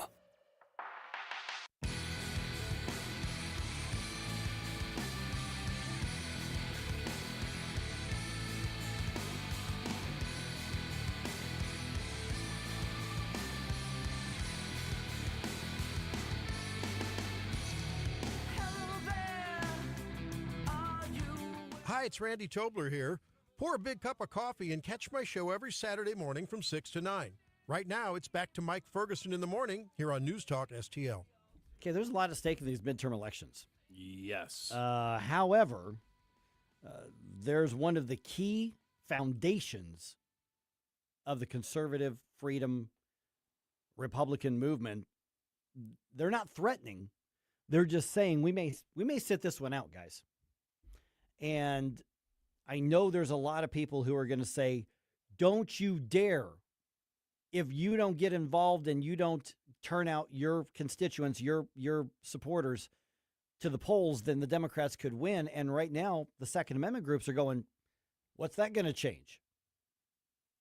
So one of the weak spots of the Trump administration has with actual conservatives, with actual constitutionalists, because not everything on the right is that. You know, MAGA is not a particularly conservative movement. There are conservative elements of it. There's a lot of there's some overlap, but it's its own thing. It's its own bucket of the right. But that Achilles heel that the Trump administration has is the Second Amendment. Yes, they've just not been good on the Second Amendment. There was a lot of questions when Pam Bondi was not. When her name came up. I mean, I was among those who go, I don't like this pick. She's got a really, really bad record in Florida on the Second Amendment. And there's a lot of lip service to the Second Amendment. But we've now got a pattern of the president of Kash Patel, now Jeanine Pirro, saying blatantly anti-Second Amendment stuff. Now, Kash Patel's tried to back that up a little bit. I don't know that President Trump really feels the need to. But Jeanine Pirro was being interviewed by Shannon Bream on Fox yesterday, and they were talking about the Preddy case, but also the violence in Washington D.C. because she's the U.S. attorney over the District of Columbia. And here's what she said that raised a lot of eyebrows, and there were a lot of reports about a lot of Republicans, a lot of conservatives, even a lot of MAGA supporters really not happy with what Jeanine Pirro said. You bring a gun into the district, you mark my words, you're going to jail. I don't care if you have a license in another district, and I don't care if you're a law-abiding gun owner somewhere else. You bring a gun into this district, count on going to jail, and hope you get the gun back. Okay, that's not somebody who values your freedom. That's not somebody who values the Constitution. That's not somebody who values the Bill of Rights. That's not somebody who values the Second Amendment.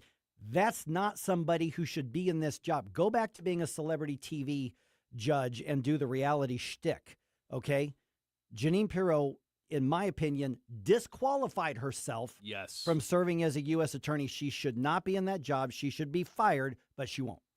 I absolutely agree. I wish she was in a position to where she was going to be up for election and primary so she could lose. I mean, this is it. Okay, and I'm not. And there's the technical side to where Washington D.C. has law, but that is not what the Second Amendment means and says.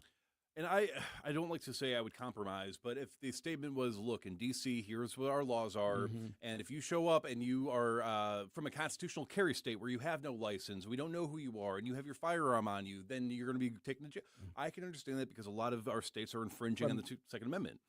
Yeah, I mean, like Missouri's a constitutional carry state. Yeah, you can buy a gun and then you can walk around conceal carry the gun. Yeah, that's just the law. You can still get a CCW. You can, and it's encouraged. There's a lot of really good reasons because you can't, for example, be on school grounds with a firearm. That's federally illegal. But if you have a concealed carry, then oftentimes that it's complicated. But talk to a firearms trainer about that. But the point being is, if it had been something where, hey, we're making a statement to deter people from doing straw purchases, or we're deterring people from doing gun trafficking or something.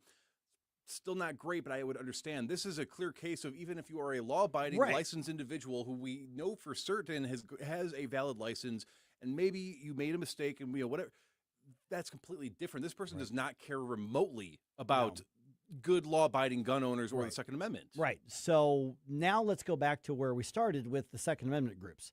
Gun Owners of America, National Association for Gun Rights, our friends at American Firearms Association, NRA, all of these different groups. They made it very clear that they're not only angry about this, but the pattern. You go back to what Kash Patel said. You can't have a gun at a protest. Yes, you can. The president said you can't have the guns there. Yes, you can. And furthermore, not just us as Missourians with constitutional carry, Alex Pretty legally had his firearm in a place that was not prohibited from him to have it. He had a valid permit to carry on him. So they were factually wrong about Alex Pretty having a gun on him in that instance. Now, that doesn't change that what he did was stupid. And when he, basically attacked law enforcement, that was illegal. So those are his actions were illegal. The fact that he had a gun on him was not. And that's important. It's an important distinction. I'm not trying to defend Alex Pretty. He put himself in that situation. I still am withholding my judgment on the shooting itself until we get more information. I don't know whether that would be considered justified, legally defensible or not. I want to get the rest of the details on that. But now let's go to the Second Amendment groups, because let me make this really clear. On a national scale, Republicans cannot win without Second Amendment supporters. It's not just that they do endorsements, it's that they drive people to the polls. If you are passionate about the Second Amendment, you pay attention when these groups, and everybody has their favorites, some compromise more than others, NRA, but they pay attention and they say, we've got to get out and win this race. Now, none of these groups are saying we're going to go support the Democrats.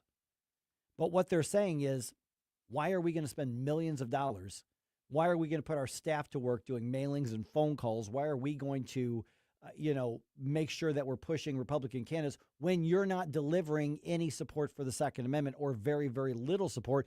And you have high-ranking members of your administration saying anti-Second Amendment things. So if you're one of those who says, but they can't sit it out because then the Democrats will win, I get your logic. But I also understand where these groups are coming from, and they're not even threatening. They're just saying, you haven't done anything for us. Why would we do anything for you? If you want our support, then be advocates for the Second Amendment and deliver on what you said you're going to do. It's that simple. It's not about Republican versus Democrat. It's that we got you there. We expect you to uphold your constitutional duty.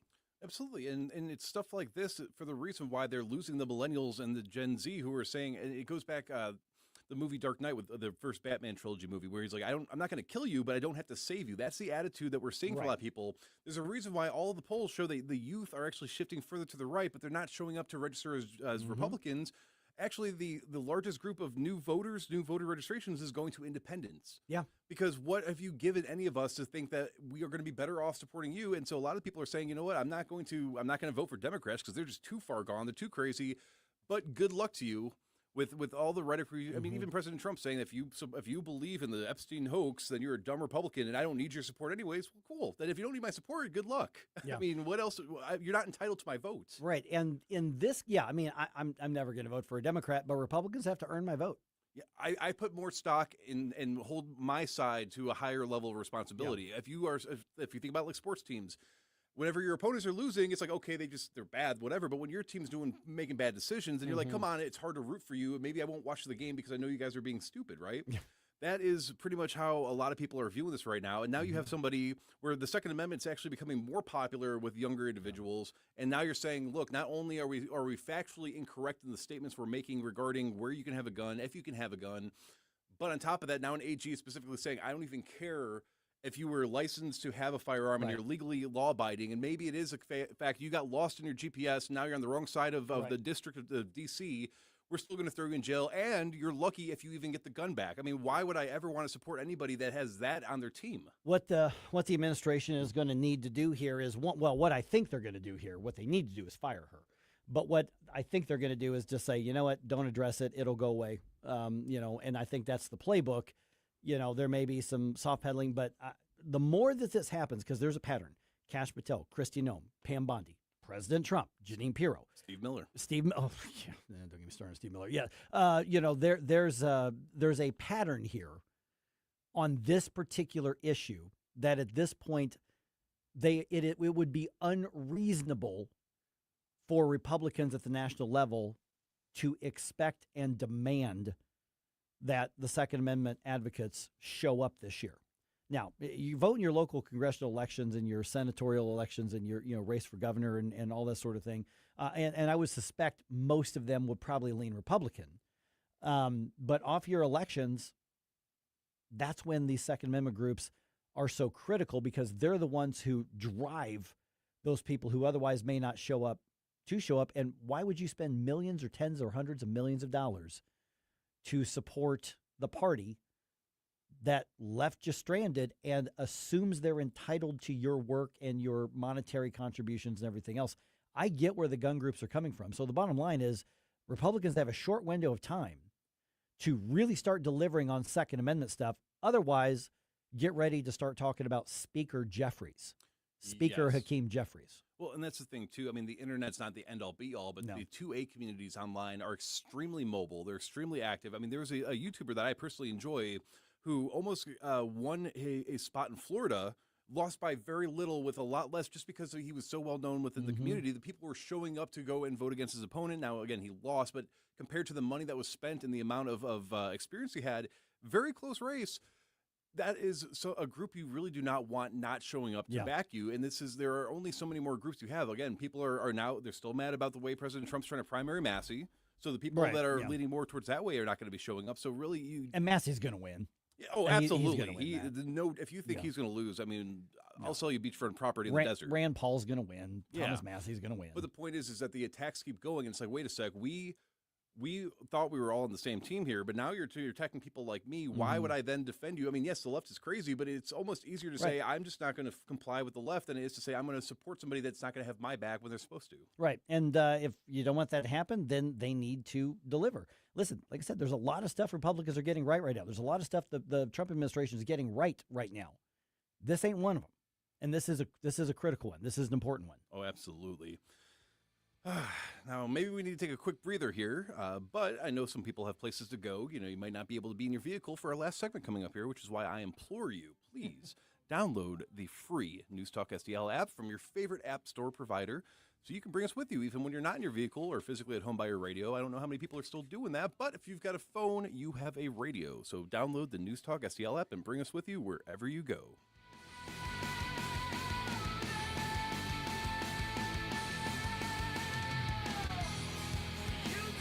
Mike Ferguson in the morning. What was once considered radical is now mainstream. On NewsTalkSTL. Columbo here for my friends at Bluff City Outdoors in Alton. The knowledgeable staff at Bluff City has served the St. Louis outdoor community for decades, and they can take care of all your bow hunting needs, all your trapping needs, all your fishing needs, and more. Plus, while you're there, you can schedule a trip with a local fishing guide and shoot in their archery range. Bluff City Outdoors is open 7 days a week, 1 mile east of Fast Eddie's at 2813 East Broadway in Alton. Follow them on Facebook and at bluffcityoutdoors.com. Mike Ferguson here. Retirement should be a time you can relax. No more stress from work. But there's one thing you can't forget about when retiring. That's your money. Do you have enough saved to fund your income for life and keep up with inflation? How will you claim your Social Security benefits? And what about long-term care? The ClearPath Wealth Management Group at Stifel is here to help answer all of these questions. You can hear their latest views on the markets and investing during On the Money, hosted by Stifel financial advisors Bob Stockdale and Eric Robert, every Saturday morning at 9, right here on News Talk STL. They can help you get organized, guide you through critical retirement decisions, and create an investment portfolio designed around your needs. To schedule your free retirement plan consultation, go to clearpathinvesting.com. That's clearpathinvesting.com, or call 636-695-2650, 636-695-2650. Stifel Nicholas and Company Incorporated, member SIPC and NYSE. Life's legal challenges deserve experienced representation. For over 15 years, Cole Combs Attorney at Law has been serving St. Charles and surrounding counties with comprehensive legal expertise. From tax preparation and estate planning to family law and criminal defense, Cole delivers personalized solutions for your unique situation. You have traffic tickets, need a business formation, real estate matters, one call will handle it all.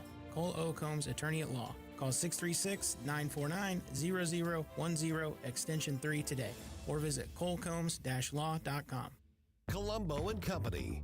Republicans negotiating with Democrats and themselves to find a deal to end the new government shutdown. We'll get you the latest Tuesday, plus Crane Durham and Susie Moore. Live and local, weekdays at 2 on News Talk STL.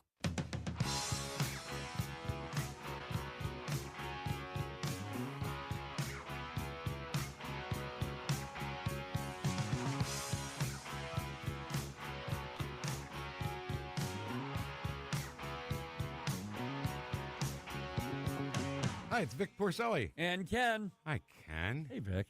Ken and I are on every Monday through Friday here on News Talk STL. Right now, you're listening to Mike Ferguson in the morning on 101.9 and 94.1 News Talk STL. Whoosh, my morning people. On the Rumble chat box, PMS 3105, I've said it before and I'll say it again. The Republicans are their own worst enemy. Any possible momentum they gain, they then step on their own tails over and over. I'm now thinking that it's on purpose. I don't know about on purpose. Don't ever, ever, ever underestimate incompetence and being dumb.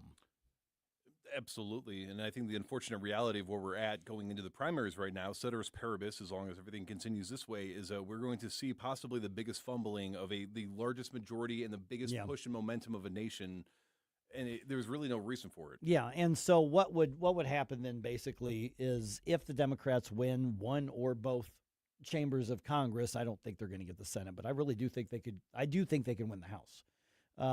If that were to happen, basically what you've got is 2 years of gridlock. Yeah. And, government not being able to do anything isn't always bad. Yeah. I mean, you could look at gridlock and say, well, another term for that would be damage control. But the reality is that the whole leverage shifts. The party that says bipartisan the most is the one that's not in power. Mm-hmm. And so if the Democrats win and you have Speaker Hakeem Jeffries, which is very possible, no. Little Elmo, yeah. If that happens, then you've got an entirely different dynamic, and then it becomes the Republicans have to come to the table with the Democrats more than they do now. Whereas right now, the Democrats have the choice: come to the table, the Republicans, or just shut everything down. And they're shutting everything down. Which I guess we still have a partial government shutdown. I guess right now. I didn't even notice. Okay. Yeah, you made it back to the United States. No problem. We have this. Yeah, I didn't have any problem getting back. From Puerto Rico. Which, by the way, we can get some updates on that too. Yeah, well, I would love to hear more about your gloating about how amazing Puerto Rico is while we were all shivering in the cold here. But I do want to also point out, though, this is I'm very much anti-federal government for a reason. And if you look at the way that our state's Republicans are behaving, they're doing a lot of really good things. Yes. So it's not inherently a Republican thing per se. I think that at certain levels, though, people just they lose touch with reality. And we're seeing some amazing things being done in Missouri. So I think that, it's not a matter of not showing up for them locally. It's a matter of, are people going to really care that much about the federal government, or are we start focusing on our states and our communities? That's the way to do it. And if many of the congressional Republicans, because we've got some really solid, good Republicans in Congress, of course, a few of them are from Missouri. Mm-hmm. But if they acted in Congress more like the Republican majority in Missouri, not that the majority in Missouri is perfect, but they're a lot better and they're getting things done and they're listening to the conservative grassroots. Yes. So if the congressional Republicans did more of that, we'd have some better results, and they would probably have better electoral outcomes as well. Oh, for sure. I would think so. All right, 8:52 right now. I guess you guys were having some fun at my expense while I was gone, which, you know what, it's fine. You know why? Because I was on the beach in Puerto Rico. There's really nothing we can say to So- hurt your feelings when you're on the beach in That's the middle right. of our winter, right? Yeah. Yeah. So tell us more about your amazing trip. To Yeah, Puerto no, Rico. it was, I went down obviously to play. Rub it in a little bit more. play the baseball, rub it in. So Team Missouri, which, again, there were a couple guys from a couple other areas. We had one guy from Florida, and we had one guy from Las Vegas. But for the most part, it was a group from the Missouri Adult Men's Baseball Leagues. About 3/4 of that team was from St. Louis. So our uniform said Missouri, but it actually had a St. Louis flag on it. Ooh. We had an American flag on one sleeve and a St. Louis flag on the other. So it actually was mostly a St. Louis team, but it was Missouri because we had some representation from Kansas City as well. So it was just kind of an all-star team. We ended up going 2-2, so I think we represented Missouri very well. Unfortunately, there were some heavy rains that came through that canceled the last part of the tournament. So our goal was obviously to be one of the top 4 teams and make it to the playoffs. We did that. But we couldn't play the playoffs because it all got rained out. So I don't know how we would have done. I think we would have done well. But it was a great time. What a great experience as well. I got to tell you, I've gone to places. I'm like, well, that was fun to visit, but I've had my time there. I'll go visit somewhere else. I'd be happy to go back to Puerto Rico anytime. It was really good. The food was great. People were unbelievably friendly. I mean, they went out of their way to be friendly. And of course, I mean, it's a Spanish speaking area, but they have a lot of tourism. They were very patient with those of us who didn't speak English or didn't speak Spanish. And so they made sure there were ways for us. Like, for instance, a lot of the menus had, pictures. Good. And one of the first places I went to, I went, that. I just pointed that and that and that, But there was also, most people spoke some English, as well. But, Puerto Rico is an American territory. Puerto Ricans are Americans. We did not go. I didn't compete internationally. I just went to an American territory. So it was really a lot of fun. And Old Town San Juan is just gorgeous. Did you need a passport to go there? Nope. Nope. Okay, so Nope. you can go to Puerto Rico without a passport. Yep. Wow. Yep. It's just like going to another state. Now the only difference, what was interesting, I did have something that when you're flying back into the mainland, it's a little bit different because before you can go to the airport security or before you go to the ticket counter and check your bags, there's a USDA, Department of Agriculture scanner all bags have to go through, and they're looking basically, are you trying to take any, I don't know whether it's foods or plants or whatever, but you have to have the sticker on your bag that says inspected by the USDA. Then you can go check your bags with the airline. I actually haven't unpacked my suitcase from yesterday when I got back, and it still has this big yellow sticker on it. So that was the only thing that was different. But no, it would be like flying to any other state. Same rules apply. Now you got to have that real ID or else they charge you a bunch of money. But other than that, it was just like flying to another state. It's no different. Did you see any cool sights or anything like that? Oh yeah, Old Town San Juan was amazing. But honestly, we wanted to go into kind of where like the real stuff was, and we were warned, hey, there's some areas that are just bad parts of town, just like we have here. But we went into, we didn't look for the touristy restaurants. Now we did go to one in Old San Juan that was really cool, very, very delicious. By the way, they give you a lot of food.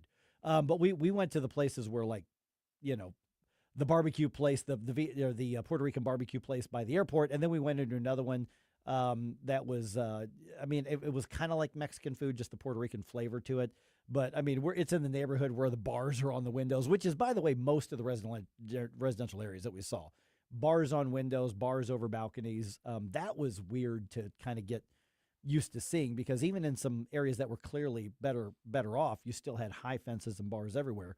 But we never felt unsafe anywhere. I mean, there are areas that we were warned don't go, but people come to St. Louis, there are areas we warned them not to go. Mm-hmm. But it was a great experience. I just really enjoyed it. Obviously, the weather was fantastic, but it was really a lot of fun. And most importantly, I think we represented Missouri really well. Yeah, we're proud of you for that. And I know a lot of people, when they saw some of the photos that you posted on the on social media, they were like, "Hey, where do we get those hats from?" So if you have any of those, you know what, we did have a lot of people mention that. So I actually mentioned that to a couple of the guys. Like, well, we could maybe order some more. They were really high quality hats too. So if you wanted a Team Missouri hat, then I can probably they can probably make another run of them. It cost me $35 for the hat. I'll pay that. Yeah, which is pretty normal for a high quality hat.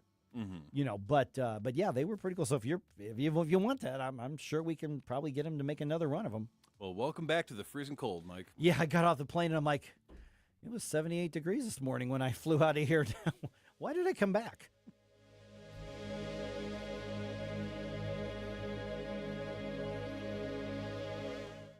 They served our country with honor. Now